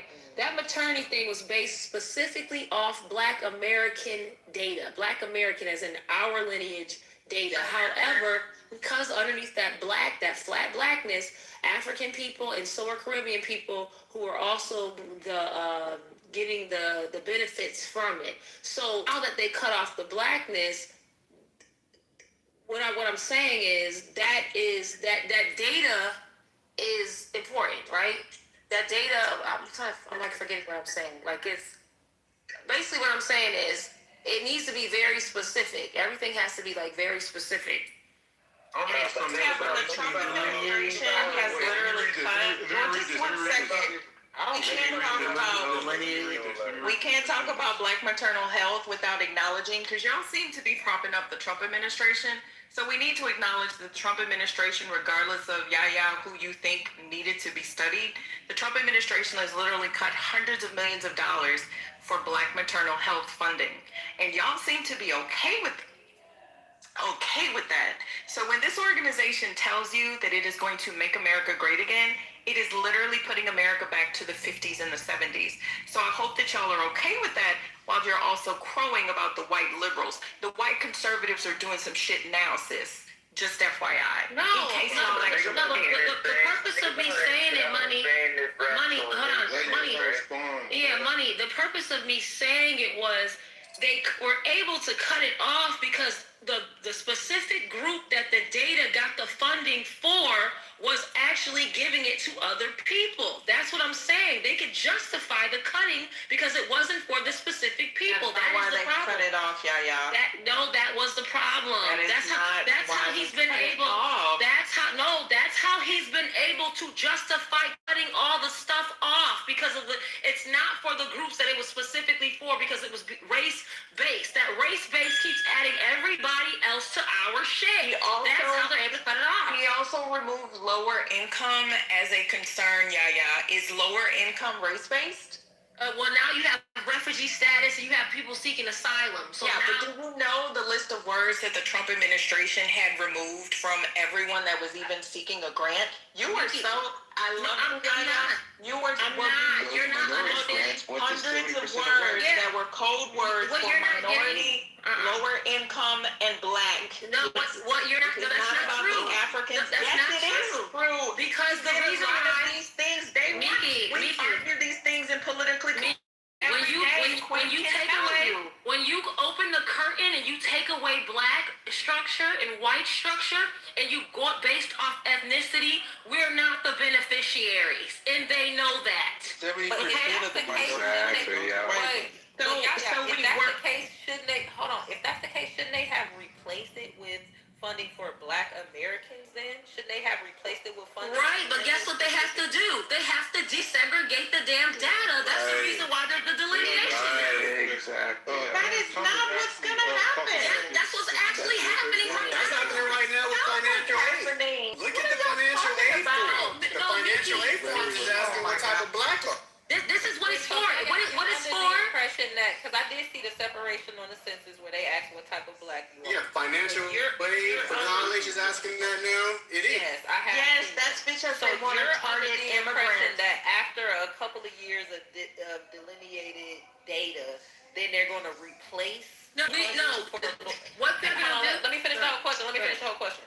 Are you under the impression that they're going to stop it for flat blackness, and then after a couple of years of getting the data, then they're going to refund just Black Americans? What they're doing is what we're doing. It's not really what they're doing. What we're doing is we know the harm that's been done to us, that's been placed on everybody else. They also know that as well. So where we're meeting right now is getting all these people who it was never intended for, who have been benefiting for. That's why they started at the fucking beginning, at the 14th Amendment, to cut all the damn funding. This has nothing to do with the 14th Amendment.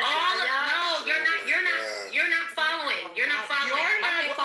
What I'm saying is, turn around and be funny.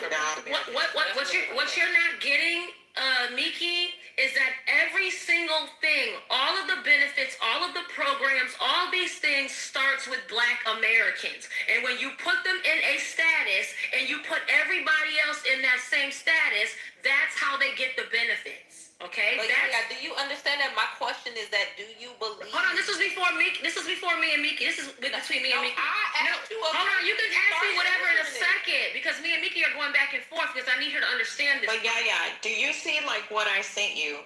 The Trump administration is literally removing protections that have been in place for Black people for decades. They're dismantling all this shit because of what has been... It has been taken advantage of. It has been taken advantage of. We can literally pull up the legislation and how they title it. You got, again, on the CBC, you have nothing but Africans and Caribbeans now. You have all these people. Anything but there are more of us than them. That is what I'm saying. But they're in leadership. Are you understanding me? You do not cut off your nose to spite your face. No. We cannot survive. The country is going to shit. Look what the Somalis just did. The country is not going to shit. It is going to shit. On the dollar. It's going to shit. That was on the dollar. Listen, we're getting robbed left and right because they're a part of our program. programs. You're not getting that. No, she gets it. She gets it. She just says she gets it. That the Trump administration literally gave dollars in funding to the immigrants that he brought over here from South Africa? What does that have to do with what I'm talking about? Because you're saying that it's no. It has everything to do with what we're talking about. You are making it seem if immigrants are at fault, that immigrants are getting No, that's not what I'm saying. You're half here because you want to respond. What I'm saying to you is that there's a lot of programs. There's a lot of programs, and they go through our communities to get them. So in order to cut what the fuck Democrats did by bringing 15 to 20 million over here, they have to cut this shit to do it over. That's why even when it comes to EBT and SNAP, they had to take people off of it and then put the Americans on it. So these are all these benefits that everyone has had access to. Can you go on mute? Can you go on mute? All these things that they did, you have to blame the fucking Democratic Party for this bullshit. That's why all the shit has to get cut the fuck off. Hold on, you're with them cutting this off? No, I'm with the fact that you don't let the Democratic Party invade your fucking country with a bunch of people who are not supposed to be here. Give them, don't shut the fuck up and let me finish. You talk after me. What I'm saying to you is, the issue is that these people have been let in the country. They have been given our dead ancestors' social security numbers. They have been given fucking checks from the Department of Treasury to buy things. They were given up to 2 years of rent. They were given free medical care. They was given every fucking thing, driver's license. So now you're mad at the Trump administration for trying to fix this shit. Y'all gotta use your fucking brain. So we asking you a question, blood. Are you okay? Are you like what Ella Jane said? Are you okay with them cutting the program? Literally cut these programs. Are you okay with that? That are harmful to black communities. Are you under the impression? But the funniest part about it is most of the money went to 70% of white women. Can y'all hold on. Wait. Can y'all answer the question, bro, before y'all convolute? I am the one who asked the question that has She talking about black folks. I'm talking about everybody. But you clearly understand we asking you a question. It's black jobs that are being who's asking me a question? It's more than black jobs. Answer the lady's question. First of all, when Trump answer the lady's question it's first. four people talking. What's the fucking question? Do you remember my question? My question is, are you under the impression that after the data has been disaggregated for, I don't know what, 5, 10, 20 years, that they are going to reinstate? It's not going to take that long. 5? It doesn't matter. It doesn't matter how long. Answer the question. It's happening now. Are you? Yes, they will. Next person who come off their mic that's not Lou or Miki or El Janae, I'm going to throw you to the goo. Hold on, Let's say it takes 7 years. They disaggregate the data. Are you under the impression that they are going to reinstate programs only for? We are in charge of that. Black Americans are in charge of that. It's not about what they're going to reinstate. We are the ones that are going to fight for what the fuck we need. We now know all these people have been on the shit. But and it's happening now. They literally already reappropriated those dollars. That funding is gone. This is only his second year. Y'all gotta stop that dumb shit, okay? It's a process. It's a process.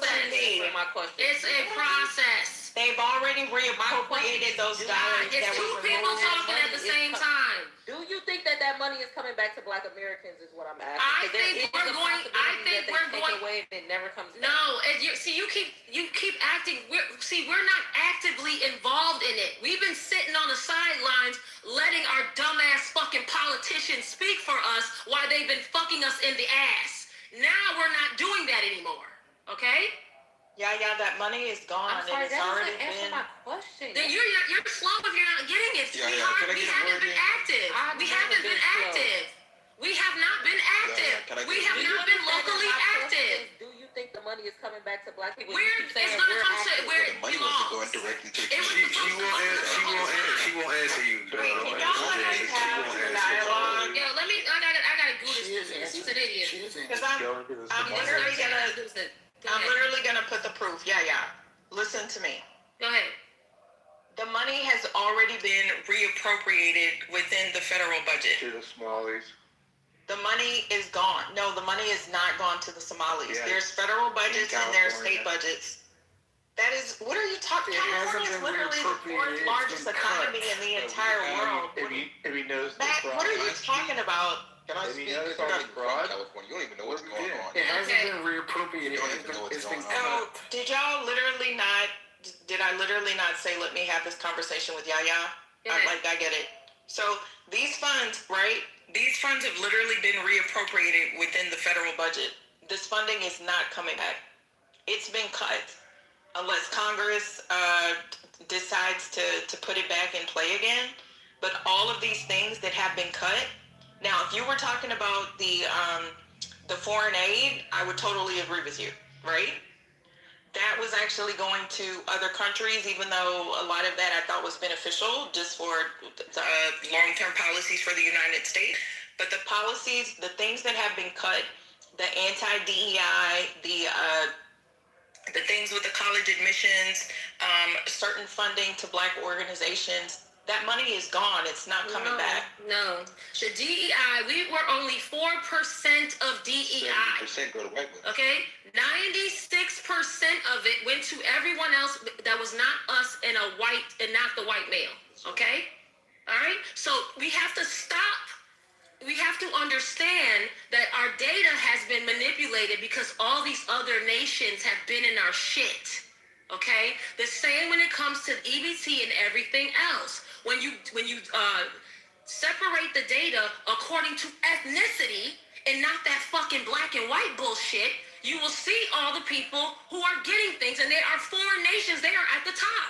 But Trump, But Trump even said, there is a clip of him even saying this, that when they deported all of the immigrants, they didn't deport everybody. They have not. Right, but remember, when Trump was literally running for office, he said that he was going to deport the criminals. That's what he said first. Right, but guess what has been happening? Right, then he started deporting everyone. No.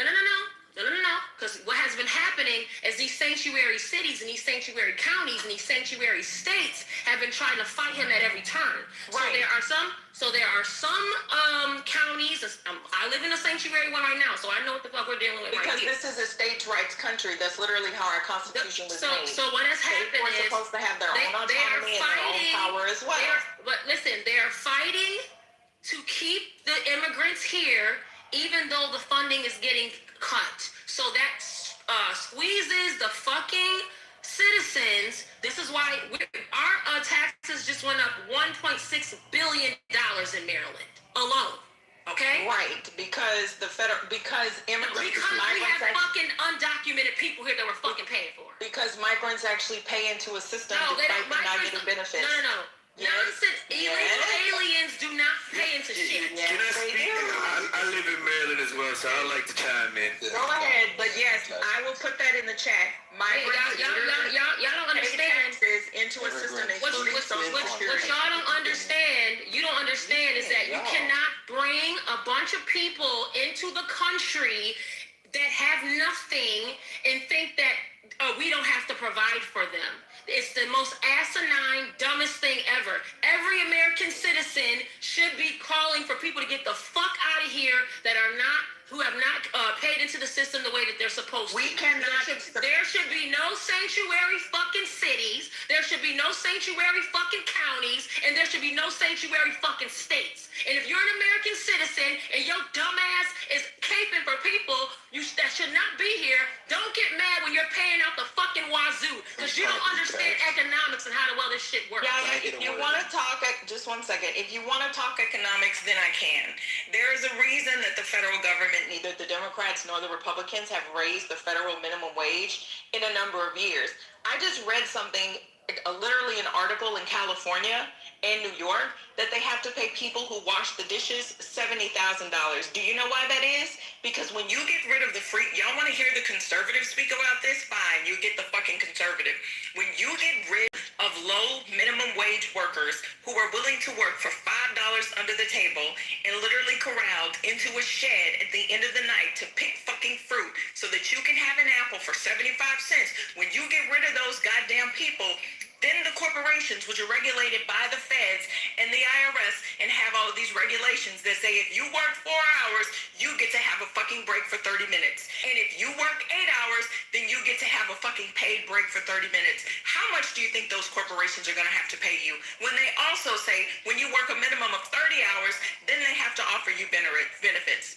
Well, I'm getting my insurance license. Do you know how much fucking healthcare costs? Do you know how much it costs for a corporation to set up a goddamn 401k plan? Do you want them to pay them a living wage? Because it's not going to be $7.50 an hour. You know why? Because Americans are not going to work those fucking jobs. We haven't wanted. May I finish? You wanted to talk economy? Let's talk numbers, sweetie. Americans have not wanted to work those jobs for decades. I am from the South. People literally used to get paid to pick cotton, even black people, on their lands. I dare you to find a 16-year-old that is willing to get paid cotton for $7 an hour cash. They're not gonna fucking do it. So when you get rid of the free migrant labor in this country, which was fucking built on this country, you see all these damn corporate ass layoffs. You see why they're bringing in all these damn robots. You see why all of these damn boomers are retiring. They don't even want to pay teachers a living wage. We don't even have any fucking teachers. We don't have any fucking plumbers. Did you not see that BlackRock said they want to give $100 million just to get goddamn electricians? They literally have to pay to incentivize people. You know why? Because we don't have any fucking people to do it. You hate the fucking immigrants, but the immigrants came to this country. They get their fucking education, they get a fucking job, and they work. You want to know the number of Americans that are working age? You sound silly as fuck. Economy, and I'm talking about the number. You sound silly as fuck. No, Americans want to work. Americans want to work. What the problem is? Y'all need to have the dialogue. It was a good back and forth. This is the first good back and forth I heard today. Please. Yeah. The problem is capitalism, and this problem is greed. No one should be trying to make people work for pennies on the fucking dollar. But they do. But they only do it because of illegal immigrants and other people who come from third world countries. That is their fucking problem. The problem is we will be getting paid what we're supposed to pay, be getting paid, and be comfortable, and a big corp would not be able to fucking squeeze everybody if we were not working for scraps with buffer classes. So I don't support this capitalistic society, this greedy ass society that has modern day slaves working for pennies on a fucking dollar. That's stupid. Wait, but we shouldn't support that. We should not be supporting that. So wait a minute, Yaya. Just 1 second. Because I'm taking the history of economics. Wait, one second now. Let me just say one thing, because we just learned about this in my economics class. They said that people were specifically making laws to keep it to be like too many low-wage workers. Because when it's hella low-wage workers, that forces everybody at the bottom to compete over jobs, and they never have to pay you. It drives wages down. Yes. And not only does it drive wages down, but it makes the people in the skilled labor on the upper echelon make more money because they find ways to stop you from being able to get them jobs, like different crime shit that stop you from being able to work for the government and other white-collar jobs. So they do that on purpose so that not only do we get paid less on the bottom, but they get paid more. Why would any American person want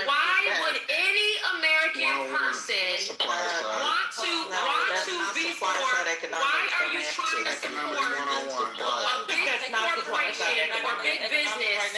You know what they do? It's stupid. Is it me or 33 people talking at once? Yeah, we all talking at once. May I reply to Yaya? But no, because I need you to. You said I hate immigrants. Don't say that. You literally. No. I never said I hated no fucking immigrants. I didn't say that. What I'm saying is that I'm not going to allow the quality of my life or the quality of my kids' future be changed because people came here the wrong fucking way. Right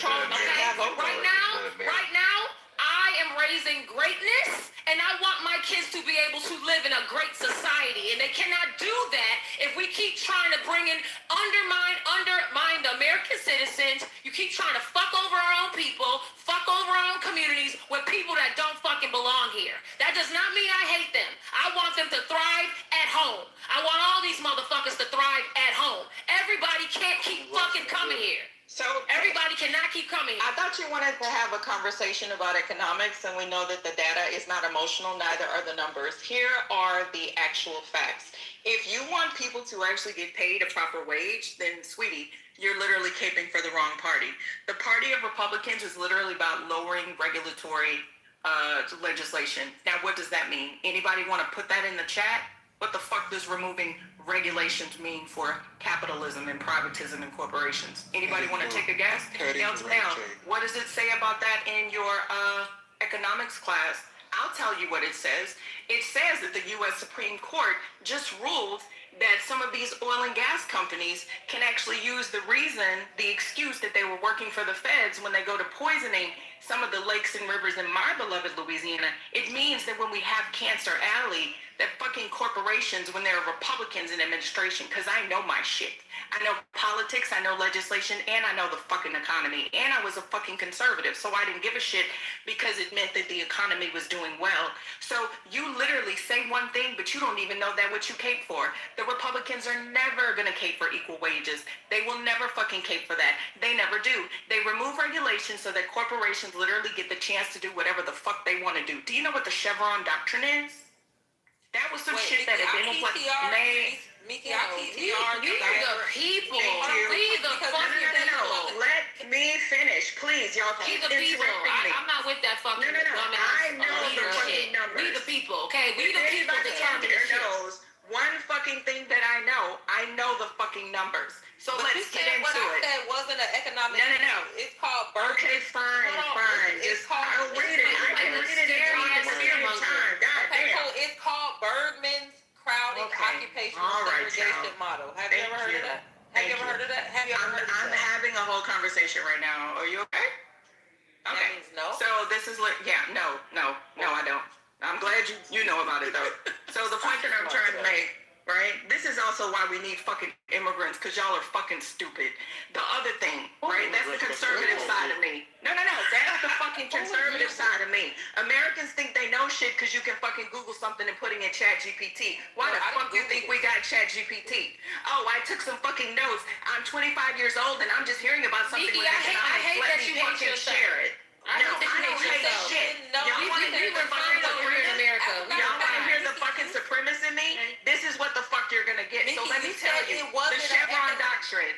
Y'all don't even fucking invest in the stock market. I don't really give a fuck what you know, because what does the data say? You were born broke, you're gonna die broke in 3 generations, your lineage is gonna be fucking broke. Let's get fucking into it. We need the goddamn skilled immigrants because y'all are fucking stupid. You don't want to go to college. You're happy that you learned some shit that you should have learned in fucking second grade. Girl, we got 111 HBCUs. I participate in this. Mickey, we have 111 HBCUs. What are you talking about? We've had our oldest HBCU was 1813.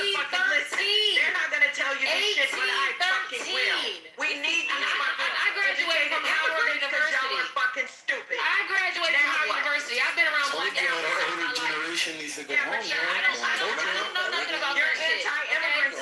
Get it? Cut. Beautiful, guys. Dynamite. Let's do a room reset. Everybody stay on your mic. It's been a little chaotic. Let's get some little order in here, okay? And then we'll pass it to some new energy.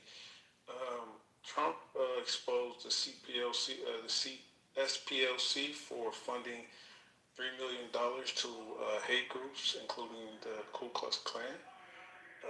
This has been going on from 2017 to 2024. No, 2014 to 2024, I think. So we wanted to speak on this. Do anybody want to chime in?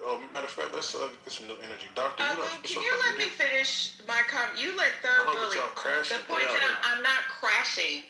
Y'all really want to be fucking Republicans? Well, you need to hear how Republicans talk about y'all ass behind the fucking closed doors. It's not true though, No, it is fucking true, because you're a first generation $5 MAGA dollar. You've never had a fucking Republican in your fucking life. You've never had Republicans in your family. You're not a financial Republican. It's too much black excellence. I'm sorry. No, black conservative excellence, niggas, which y'all are fucking not. No, but you know what? I will land. $5 MAGAs, I don't have shit to say about y'all because y'all are literally fucking MAGAs. Oh, nigga, please. That is what, please? You're not even married. How the fuck are you conservative? Not that being married is the fact that people come to America. Nigga, I've literally heard you in rooms arguing with bitches calling women bitches and hoes. How the fuck are you conservative? You argue with women all my damn day on this app, Curtis. Shut the Just ignore it. Let me remix. This is violent. All right. So let me pass it to Doctor. Dr. Jordan's my homie. Doctor, what's up, brother? How you doing? Good. How are you? Let me ask you a question. So, people on stage, right, from a black perspective, people think that a lot of these people that's in position of power, that's supposed to be the quote-unquote representation of black America, they kind of like pander to our feelings on racism, which we know that racism has been real, our experience in America, but they kind of like pander to like, and they sensationalize like racism so they can get financial gains. Do you guys in your community, in the Jewish community, is there people in like position of power that kind of like kind of like sensationalize anti-Semitism for their financial gains? Wow. I'm sorry, who said wow? Dude, that's interesting. I'm sure. I know that there are people who leverage in any culture, community, society, leverage something of great significance to their tribe, if you will, for their own gain. So yes, there are people who use the anti-Semitism as a movement to counter it, to bolster their own brand, reputation, notoriety. That's right. Garner recognition. Do they do it for money?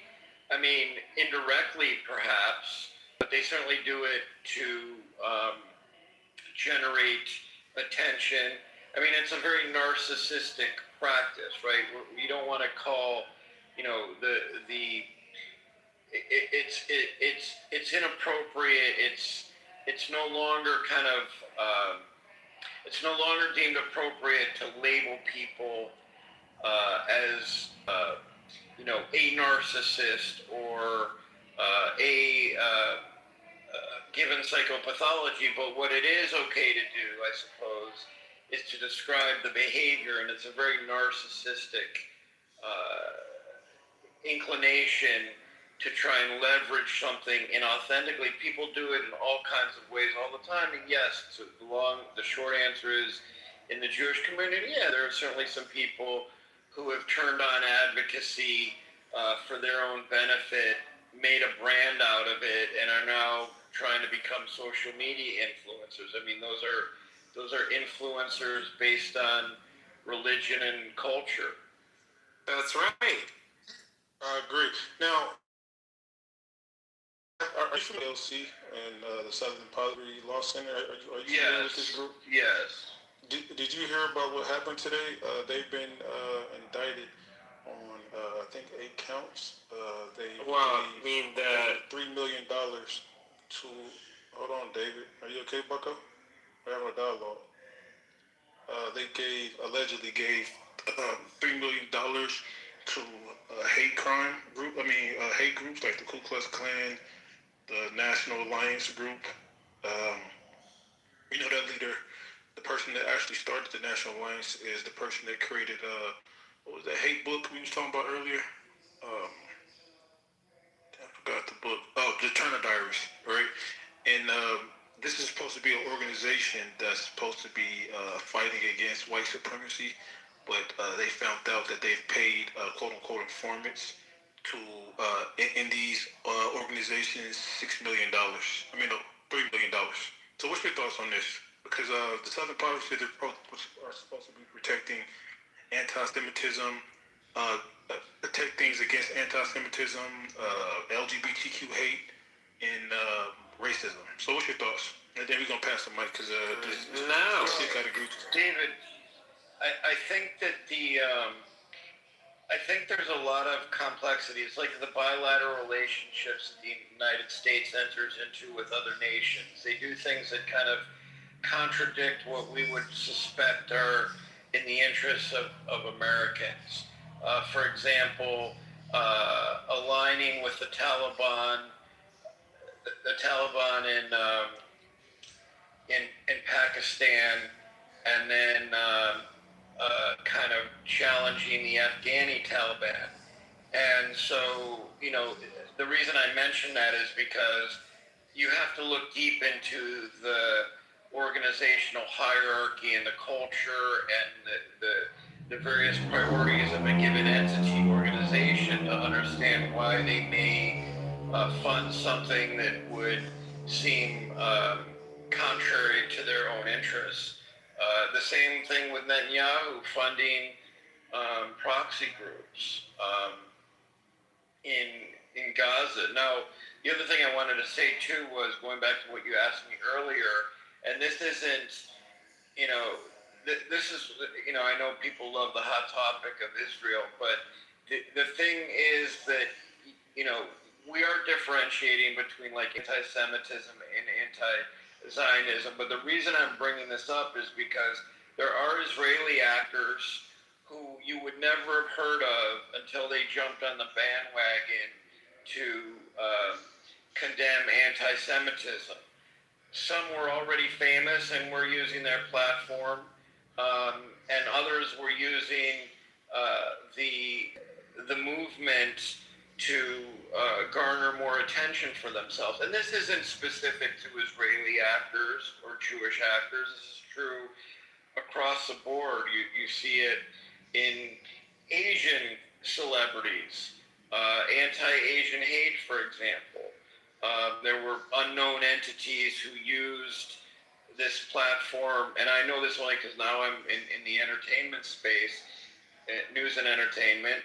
It's a common practice. I wouldn't call out cultures, populations, people, even diasporic communities. I would call out individuals who are disingenuous or inauthentic, and maybe that's not deserving of judgment or criticism. People are entitled to try and make a name for themselves. It may not be the way everyone else would do it, but people do that. But I guess to answer your question, Lou, yes, I think that, there's no one community that's holier than thou. There are people on the fringe in every community that are not acting in the best interest for themselves or the people they claim to represent. But that's just life. So that's my take. Look at this idiot that called people from Africa, Lou. He just said he called them inbred sand donkeys from Africa because that's disrespectful. It's the chat. No, it's the chat. It's probably a burner account. They probably work for they probably getting paid by the CPLC. All right. Wait, before you move on, can I just say what was in my PTR real quick? What'd you say? I just wanted to say what was in my PTR. Mickey said she wasn't familiar with the economic theory. I literally didn't say that, child. But go ahead, do your little dance, girl. Do your little dance. Go ahead. Don't be condescending when you talking to me. I know you be telling these other niggas they welfare people. Do your little dance for Auntie Boo Boo. That shit don't work on me, you rude ass. 10 minutes later, you like looking at my sweater. Go ahead and tell everybody what you learned in class. See, this is why I centered the non-blacks. I mean, let me chill out, because I'm off. That was racist. But yeah, there's no reason to be condescending and rude to me. But anyway, what I was saying, because it was interesting, is we were just learning about this in the economic history of the United States. It's called the Bergman's crowding occupational segregation model. And basically it talks about how you could flood the lower wage jobs with different people who don't have access to the higher wage jobs, whether they have the IQ or not. It's different ways to stop them from having the access. Like Yaya was saying with like citizenship, because if you don't have citizenship, then you're not going to work for the government. So if you flood that, what you do is it keeps the wages down, and they kind of need to keep those wages down in order to keep the higher end wages high. It's like a thing that came out in 1971. I would think, you would have heard of it before. But it's called Bergman. It's pretty interesting. Can I get a word in? Or? One of the old arguments hold on, Brother Sean. One of the old arguments that the right wing is always kind of like postulated is you can't have unlimited immigration and unlimited welfare, right? It's just unsustainable, right? So it's like you have to make the trade-off. It's like, do you want unlimited immigration, or do you want unlimited, unrestricted welfare, right? The problem is in America is we have a situation where there might be 100 million plus illegal immigrants or immigrants in general. And then we have this welfare system that people continue to try to expand, right? That's really robust as it is. And now we want, unlimited healthcare, free healthcare. We got Social Security, which is it's basically becoming like a Ponzi scheme. Like these unsustainable kind of like structural civilizational frameworks that are, it's kind of getting spooky out here where we're increasing our debt, our deficit. It's to me, it's just like, I don't know what people want. And then it's like, I always hear this one party or the people on the left talk about how like, hey, we're the party of anti-this, anti-classism, anti-racism. But yet, when you bring these illegal immigrants over here, you're basically creating a new slave class. You're helping corporations. Right? When you advocate for these illegal immigrants to be in this country and not be deported, you're advocating for people to get treated like basically modern day slaves. Especially undocumented. Right? Like send these people back home and let them build up their nation states. Right? They should have strong, robust economies so we can have like a healthy trade balance with these people. Right? We shouldn't be able to exploit these people. So I don't know. I look at the trajectory our country is going in. It seemed like we're going in the right trajectory, but now I don't know if we're able to turn around this immigration thing. So, and I think immigrants might have their way, and anybody can be American, right? And it's unrestricted, right? So, good luck in the future to my fellow Americans. I don't know where this ship is going, but it's getting real spooky out here, man. It's going to look similar to here in California, where you got $1 trillion of capital leaving. You already have a scenario of deficits that are in tens of billions. $500 billion of fraud that's literally under the table. They literally found $25 billion of homeless funds that was stolen by two dudes. Wait, what? Two dudes that's part of the the El Gibbets community. I don't want to set nothing off. You talking about the Armenians? $25 billion, yes. $25 billion of the homeless funds was literally stolen. Don't forget hospice. $25 billion over a 10-year time horizon. Then we also have the rail system that's $40 billion, and not one lead pipe is on the damn ground. So California has a model where we believe in unlimited immigration, bring all your people here. Matter of fact, bus your people here. We give them down payment assistance, healthcare aspect off of state taxpayer dollars, and we can be able to funnel and move how we want to move. Now, when it comes to other states, to finish my point, I don't think other states can handle that. I don't think aspects of other states want to handle that. But guess what, though? But guess what, Sean? You know that was the purpose of the Great Migration too. It was because a lot of northern employers view like black people as like migrants and as replaceable and low cost workforce to like fulfill like low skilled jobs and stuff. So we were seen as basically cheap and expendable industry labor, and we kind of undercut the Europeans who had their own unions and stuff, and these industries like kind of recruited them to like recruited the people from Great Migration, black people from the South, to undercut wages and break strikes, similar to how employers had used like European immigrants earlier. So this is like modern day, like anywhere where you see like in California. I just read a statistic that immigrants in California at one point, undocumented specifically, was getting paid 30 to 40% less than American born. So a lot of people in the lake kind of like act like it's a morality thing for why they want to bring these people over here, but it's really cheap labor. Brother Luke, can I finish my statement? Didn't mean to cut anybody off. When it comes to that aspect, here in California, I want to know, does this look like a good model? Like here in California, the black population in 1980 was 25 to 30%. Now we only make up 5%, and we had the 81, 83, and 1986 immigration under Ronald Reagan. So this is bigger than left wing and right wing. I don't agree with mass immigration, no matter if it was Republican or independent or a Democrat. Ronald Reagan essentially used that as a weapon and as a tool as, I do not want to help you niggas. I swear to God, I don't want to help you niggas. And that was 3 million undocumented. We got to deal with 18 million. So when it comes to that aspect, I have no issues when it comes to Africans or Caribbeans. Because here in the West Coast, we don't really have Africans and Caribbeans. Most of our immigration population is going to be south of the border any goddamn way. And they're being prioritized in any aspects of California economics. People that work in government jobs, they're getting discriminated because you have to be a Spanish speaker. People that gets discriminated when it comes to the aspects of nursing. Mind you, they got Filipino workers, so it's not even aspects of 100% Hispanic. You got 3,500 Filipino workers getting busted in the Bay Area when it comes to fake documentations, situation of fake credentials. Hell, they can go to Alvarado right now and get a fake ID, social security number, and be ready to process to go. So when it comes to this aspect, it's not about aspects of paying.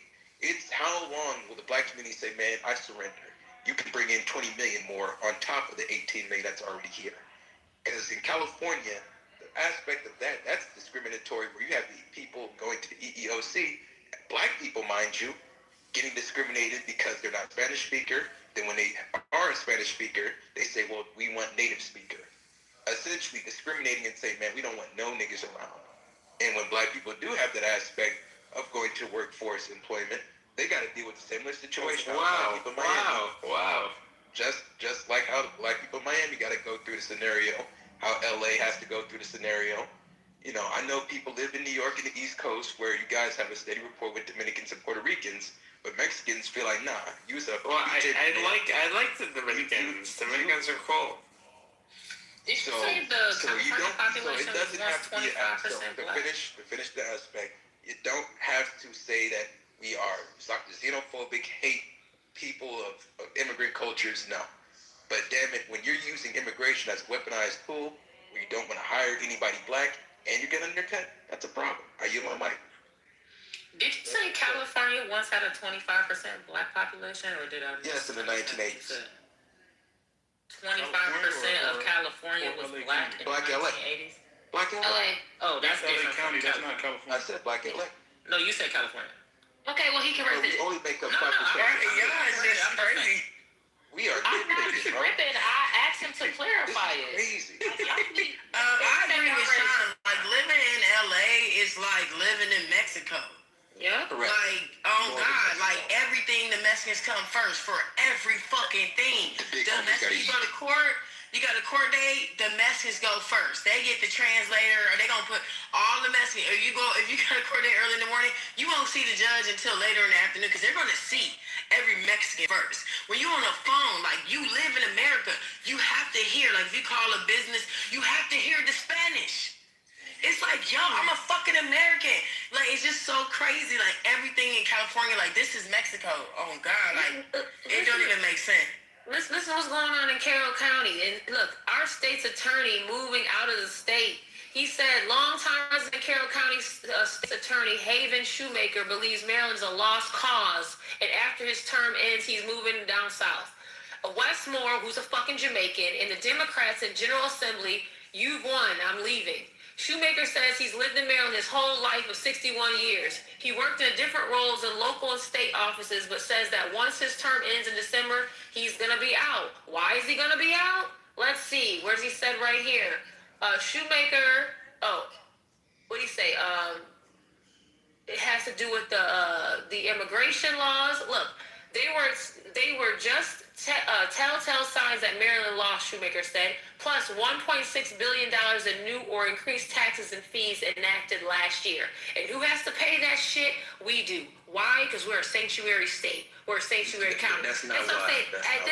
Shut the fuck up. At this point, if a black American doesn't understand what the fuck, you're retarded. You're literally mentally retarded at this point if you don't understand I just don't get it. Hold on. Let me say this part too, though. This is important. And especially in California, where you know they got employers who do, I think it's called bilingual pay premium, right? Where basically employers do pay more if someone speaks 2 or more languages. But so in like customer service jobs, call centers, healthcare, if you're bilingual, you get market-driven skill premium, so you get paid more and shit. So it's all type of. And Lou, this is why all their kids are ESL. You gotta learn another language in an English-speaking country just to get paid more money is insane. Look, but this is why all the kids, this is why the whole LAUSD school district is full of non-English speaking Mexican children. Mm-hmm. Like that shit blows my mind. The schools are all Mexican. Yeah. All ESL. Like, how in the fuck is all the kids non-English speaking? Mm-hmm. What the fuck? I live in Howard County, right? We were top 3 in the United States for our school system. We're down to number 10 now. Why? We're Sanctuary County. The classrooms before, it would be 22, the max class size. Shut the fuck up. I live in Howard County, bitch ass up, whoever the fuck. I live in Maryland as well. No, you a punk ass, dumb ass up. Let me move your stupid ass down, because I'm tired of you just being oppositional to be fucking oppositional. Again, like I said, I live in Howard County and I'm active in my county. It used to be a law where it was 22 kids per classroom with 2 teachers. So that'd be 11 on 11. So that way your kid had a bigger chance to be getting in the gifted and talented program, all that stuff. Now, today, 35 to 1. Even in the GT program, 35 kids to 1. A large percentage does not speak English because, again, we're immigration, what is it called? Sanctuary County now, all right?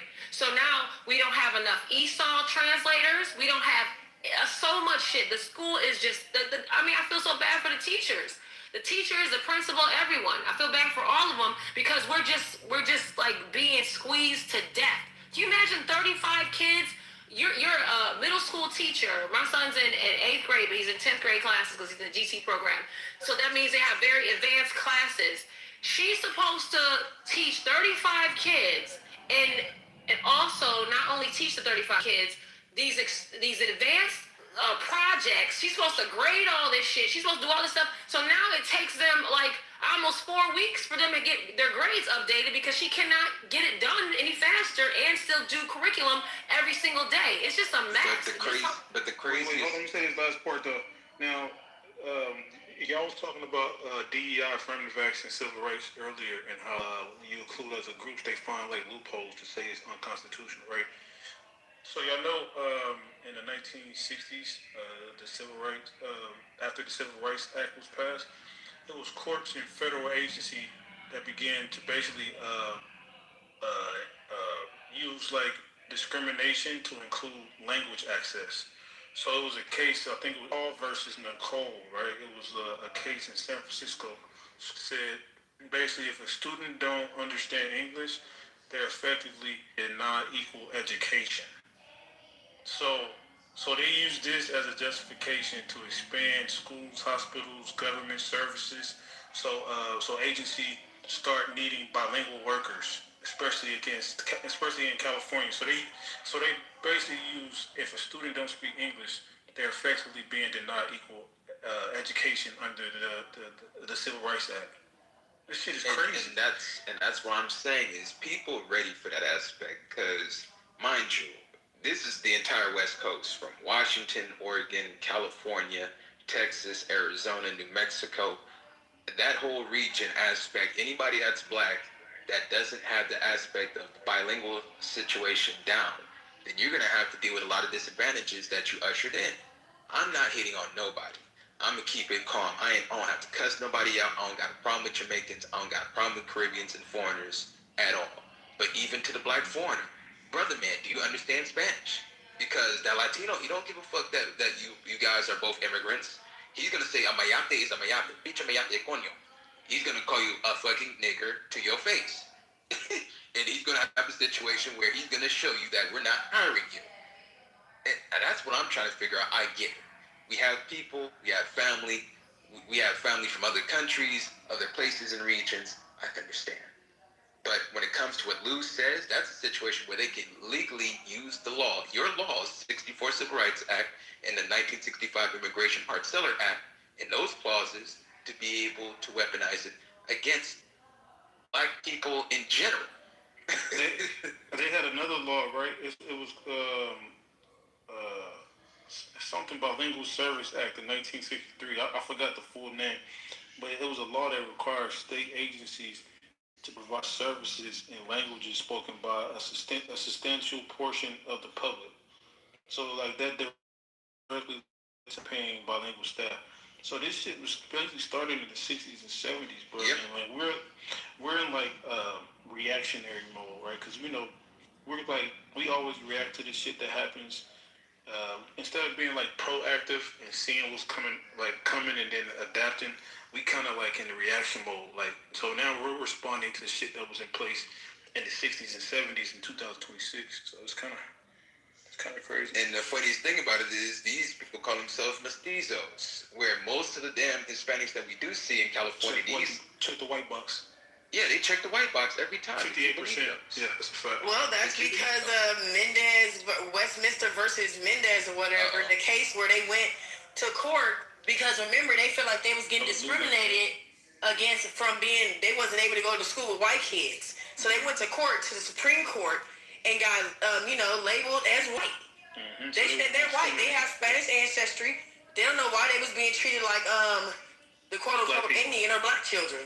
Exactly. And they won. And what's crazy though on that? It's the organization that helped with that case. It was called LULAC. It's the biggest Hispanic civil rights organization in America. Karen Bass's husband used to be affiliated with them. So LULAC actually was campaigning they actually discriminated against full indigenous people in Latin America. Like they was really like, oh yeah, we're on some white shit. So yeah, that's a fact. But don't y'all think that that this is discriminatory to like Americans, black and or white? The fact that we being bombarded with all this Spanish shit, like the fact that our children are not allowed to. We're supposed to adapt. If I go to a country, I'm supposed to adapt to the language. That's the official language. They shouldn't be making like exemptions for me because I just came over there, and then using the Constitution to kind of enforce that. Like it's kind of crazy if you think about it. Like, but I think this is where America is headed, man. I think the Latinos got it. No, we're not gonna let it happen. Wait. I want to say one last thing. I wanted to say, don't y'all think that it's discriminatory against young black and white American children? Absolutely. Especially as far as the schools, right? Because we're paying for the schools, the taxpayers. Our children are not allowed to even get American education. They are being Mexicanized. Ooh, Mexican. Yes, like literally, like when you think about the events, like my son go to LAUSD. Whenever they have events, it's Mexican music playing. There are Mexican people selling shit at the school. There are Mexican people right outside the school selling fucking ice cream shit. Dominant. There are Mexicans everywhere. When I go into this classroom, the children barely speak any English. Yeah. I'm like, bro, my son don't even get to have an American experience in an American school in the fucking country of America. He in here translating it. Shit. Listen, look how diabolical this is. My daughter came home 3 days ago, or no, last week, and was like, Mommy, we supposed to be having an ice walkout. I'm like, ice walkout? I emailed the principal, like, how the fuck y'all having an ice walkout in middle school? Like, these kids don't know shit about shit. This, first of all, is anti-American. This is American education system, and you're teaching them to be anti-America, right?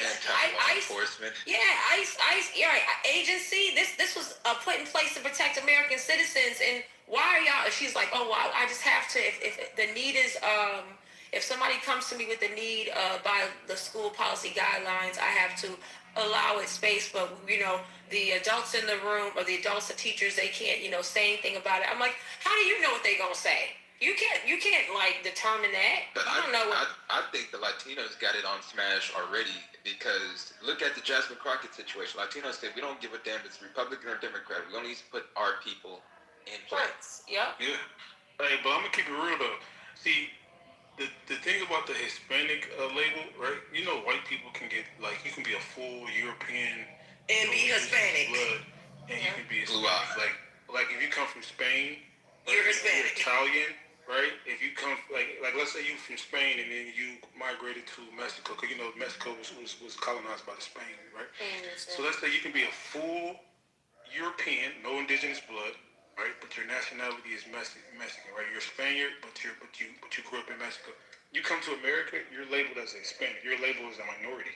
So if you look at the people who getting them government contracts, it's not like, it's not full Hispanics. It's not full indigenous people. There are a lot of Europeans that are labeled as Hispanic, and they're getting the minority set asides and shit under the label Hispanic. So it's real. It can get real dangerous because it's the reason why they don't bring a lot of Afro Mexicans over here or Afro Brazilians. They disproportionately bring like the mestizo European class to America. Probationary white like people. The full indigenous folks. That's their refill because they feel like they dying out here. They got to bring in their cousins. Come on. Bring in the cousins. Probationary. More white people, for real. So Lou is not wrong.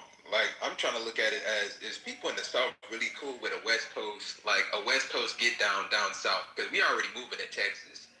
You already got motherfuckers from all through California, all through Illinois, New York, filling down South. We already fuck up the housing market component. 2, we come up with the most wackiest policy agendas where we make your shit into California very easily because, I don't know, there's segments of black people in California that have no problem of the Spanish takeover. And you guys just swear up and down that these motherfuckers they ain't running nothing here. But remember, your population can go from 30% to 5% very quickly.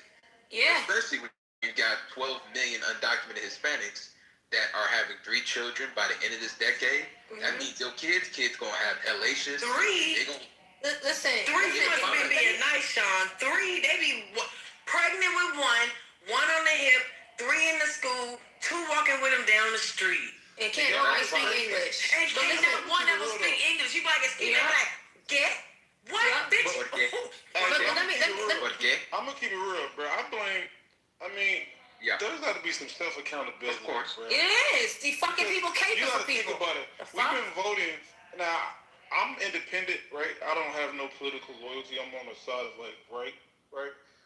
But we kind of been voting for this. We've been so obsessed with like, oh, let's replace white people this. The white boogeyman. Yeah, then it's like they bringing a new. They snuck in their white cousins now. Exactly. So it's like the same shit that we complain about. Oh, white people are bad. White people is this. All white people not are paying racist. attention to everybody. They're bringing a new group of people that practice the same. Well, not all. I don't want to generalize all because I fuck with a lot of Spanish. But they're bringing a group of people who assimilate to whiteness. It's like the Irish Italians, right? Like socially, when they first came to America, they got treated like shit by the WASP, right? White Anglo-Saxon Protestant. That's like the dominant white group in America, right? But then as they assimilated, started changing their names, started to practice anti-blackness, then they got labeled white. So the new Italian and Irish in the 2000s are Hispanics, Arabs, right? These people get pushed back initially by the dominant white society, but as they assimilate to whiteness, right, be anti-black, then they get the white pass. So it's like, we focus on, I hate white people. Yeah. White people did the dumb, stupid shit, right? Which I understand the history. I understand the history of America, so I'm not saying like not to care about racism because that's important. But when you focus on one group but you got another group that's protected under minority status, you can't just call them racist, because they can say I'm indigenous. You can't do that. Like, you know what I'm saying? They can do it.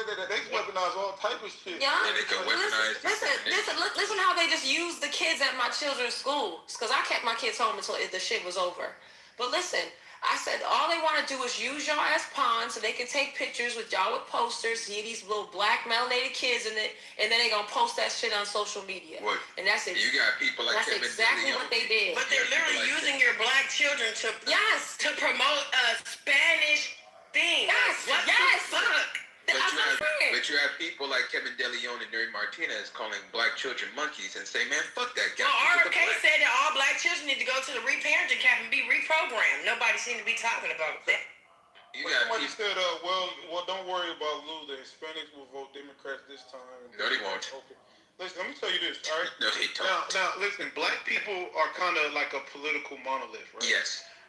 Jewish Americans, they vote high percentage, the same way, right? Democrat, right? They're kind of like they're kind of political monolith, right? The LGBTQ, I don't really know their political standings, but the Hispanic vote is real. It's not it's not monolithic, right? Because there's different types of Hispanics. There's white Hispanics, there's mestizos, there's Afro-Latinos. These are all considered Hispanics. So these people are in a diverse group of people. Okay, they don't have the same like Hispanics in California and Hispanics in Texas are. Just because I lived in both places, I totally like Southern California Hispanics is totally different than the Texas, the Texas Mexicans and stuff. Like way different. They don't. Yeah, so it's like a lot of them, especially the conservatives. What percentage did they vote for Kamala and Trump in the last election? Was it 54, 46 or some shit? 54, 46. The men aspect. Then you had a third of the women going with Trump as well. 33 to 36%. A third. 33 and a third. And then they're real traditional, like they're Catholic. So like a lot of values that the Democrat kind of push, like the LGBTQ. I don't have a problem with that, but the LGBTQ stuff, the abortions and stuff like that. Hispanics, a lot of Hispanics don't believe in that shit. They're real Catholic. That's how a lot of Irish people. No, was it Irish? Was Italians Catholic? Is Italians? Italians. Is they Catholic? Yeah, I think everybody was Catholic at one point. Yeah. So it's like Irish and Italians are Catholic. You said what, bro? I said Irish and Italians are Catholic. Yeah. So a lot of their values don't even align with the current platform of the Democratic Party. Like outside of like free shit. But I think that this situation, like Trump and Bibi is fucking. What'd you say? I was saying, outside of like the people that get subsidized by the government, that's probably the only thing that they'll vote on. Shit like that, right? Like the subsidies and shit like that. But outside of that, they kind of their values align more with the Republicans. But Lou, you got to think about it. That's no waste. If you have it where, like, let's say they're gonna have 5 kids in 5 years or 7 kids in 5 years, that means that they can overpopulate. Where the replacement aspect is black men, black women having enough children to be able to say, man, don't worry, we got. No, they got us. They got us fighting with gender wars. They got the black women running to Plan B, abortion Exactly. They want to kill the babies. They want to murder them. Where you got to deal with that aspect where in order to beat Latino heat is Keisha gonna have to pop the babies out in order to make that shit work. We gonna need about 4 or 5. Why you gotta be Keisha? Keisha gonna get dragged. Caroline? We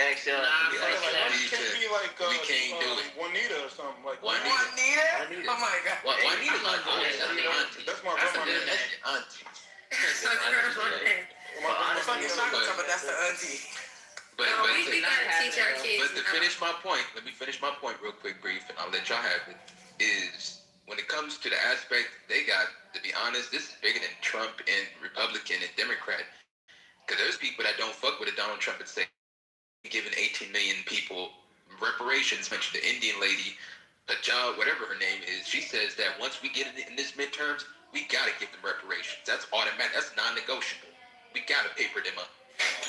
See, and that's where it's going to draw the wedge with black people. That's gung-ho. I think a lot of gung-ho Democrats going to look at it. If I was a Democrat, bro, in 2026, bro, and I had to choose between, and I'm just speaking outside of me, right? I'm just, it's like poker. You got to, in order to win in poker, you play the player, you don't play the hand, right?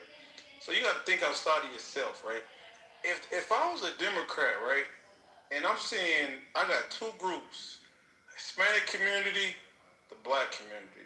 One group can weaponize racism to get lawsuits. They can label me racist. Hispanics don't got a term because they assimilate.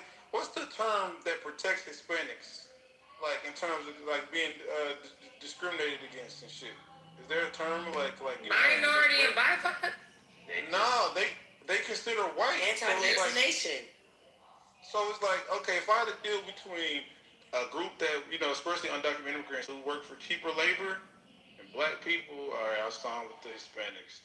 If I had to choose between a group, you got bilingual and shit, 2 languages, and one group is more protected in terms of like civil rights and shit like that. Hispanics are white, so like they can literally discriminate, and there's no term or no case that they can really, unless it's like blatant, like, okay, I'm not hiring you because you're Mexican. You know what I'm saying? Correct. Mm-hmm. But the population sizing is a hellacious thing. Yeah. I don't know, man. calculations. I'm telling you. No, I'm not talking about Afro. I'm not talking about because the majority of Hispanics are mestizos, right? That's in America. Yes. Yeah. Hey, but let me ask y'all this though, man.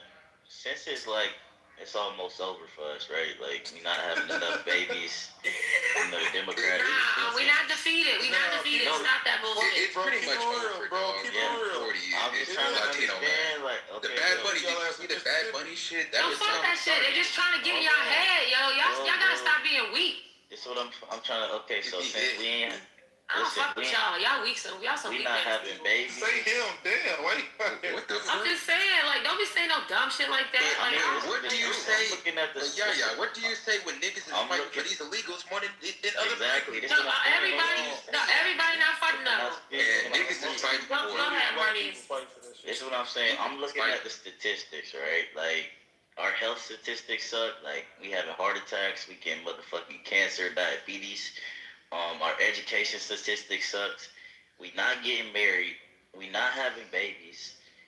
Everybody want to fight for abortion and illegal immigrants. So, moving forward, should we just assimilate and mix with the Hispanics or mix with the white people? The problem is black people are already white Armenians. What do we Black need to people mix? already basically live Hell the fuck no. So we need to assimilate with the We white don't people. need to assimilate with no fucking body. Stop Can I that answer weak the ass question talk. to somebody else? Black man Wild ass Hispanic Get that nigga, y'all, because I ain't gonna lie. That was a wild. I didn't see that question coming at all. That shit crazy. That shit crazy. Yeah, That was a crazy left turn. He sounds defeated as shit. Like, get the hell out of here with that bullshit, man. That's why you gotta raise strong people. I don't know that shit. I'm gonna tell you this, as someone that's born and raised in California, big dog. Once the father peeps out that your black ass is dating his daughter, it's an automatic no. It's a no go. It's a no go. And one, Hispanics don't mix with black people. What if At you least turn your ear and Mexicans tell them you like mix? Oh, Dude, the well then mix why, if that's the case, then why did you 5%?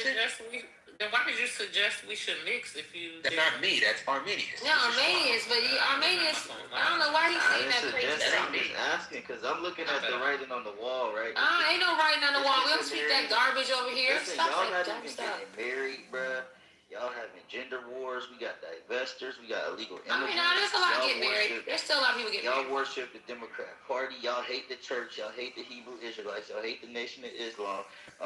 So I'm just looking at all of the metrics. Well, this is the thing. We're not a monolith, so that's one thing. And you gotta understand. We are, my nigga. But on top of that, hold on, on top of that though, right? Just imagine if we actually controlled the media, yo. We don't control the media, so everybody has a warped idea of what the hell's happening on a totality. But let me just say this. Erica Jimenez, whatever the hell her name is, a 33-year-old California woman, filed a federal lawsuit on April 2nd, 2026, challenging the California Black Infant Health Program after being denied entry. She is not black. Represented by the Pacific Legal Foundation, she claims the race-based eligibility criteria violates federal law, arguing the program excludes non-black individuals. So she was trying to get into these programs that she's probably been able to get into before. She can't get into now, and they cut off all that flat blackness. And she's a Hispanic woman. You cannot assimilate with these raggedy-ass people. What the hell are you talking about? Hey, let me play this clip real quick. Somebody just told me to play this. Lou, can you please play this? Let me play this. So this is from American Chobo. It's like a podcast, Hispanic show. Let's keep it here. So other than that, let's keep it rolling. YG can do that because the African American community has do whatever they want and nobody's gonna give them a problem. Wait. Stop getting so racist so quick. I'm being racist. The African American community has got the gear of the media and of the appalled and of even white people, even young Mexican American kids, when I say that, I mean all Latino kids, all behind them. They've got that gear already with them. So when they get offended, everybody else are getting offended. And they start fucking acting like they're victims or this. I'm not talking about the majority. I'm talking about a few individuals, but they have a lot of influence in the media. That's when somebody was telling on the comments when we did the one on some Hollywood stuff, and they were saying, well, why do you care about music and Hollywood this? Because that's the influence. That's the influence that makes others successful. And that's what our children see. That's what our children go by. Well, who I listen to? Do I think YG likes to do disrespectful? Absolutely not. Do I think the homies that were at the video thought it was disrespectful? No, definitely just trying to get on there, trying to get on. Business. Yeah, it's money. What? Is it disrespectful? Yeah, it's disrespectful, dude. That would be like, imagine Misfit putting a Shadiki on, right? African attire. With an afro? Yeah, with an afro, with a bunch of black ladies and Bloods and Crips, and then he's talking about Shaniqua, instead of Maria. Hey, that would be all I want. They will go all off. Yeah. Racist, he's racist, he's this. You know what, though? The way I see it, I'm not trying to be racist. I'm not trying to trip. The blacks are allowed to say whatever they want. They're basically the only ones that can yell racism. So when they do it, it's all right. But when we do it, it's not okay. It's not okay. And what it is, it has to be even bigger. They feel they have the right to call people out on anything they want. And nobody can tell them anything because they're black. So what does that mean? Because they're black and untouchable? To them, they feel like they went through slavery, they have the civil rights issues, that they're the ones that they're persecuted their whole lives. To them. If you look at history, dude, there's a lot of places where say no blacks, no Mexicans, no browns. Right. So we had a part of that too. We're in there with them. We just don't put it out there like that. We don't complain about it. We weren't the majority there, but how do you say? We were a part of that. We were a victim of that too. If the white man victimized us too in that way. Yeah, of course. But they're always talking about they were the last ones to get civil rights.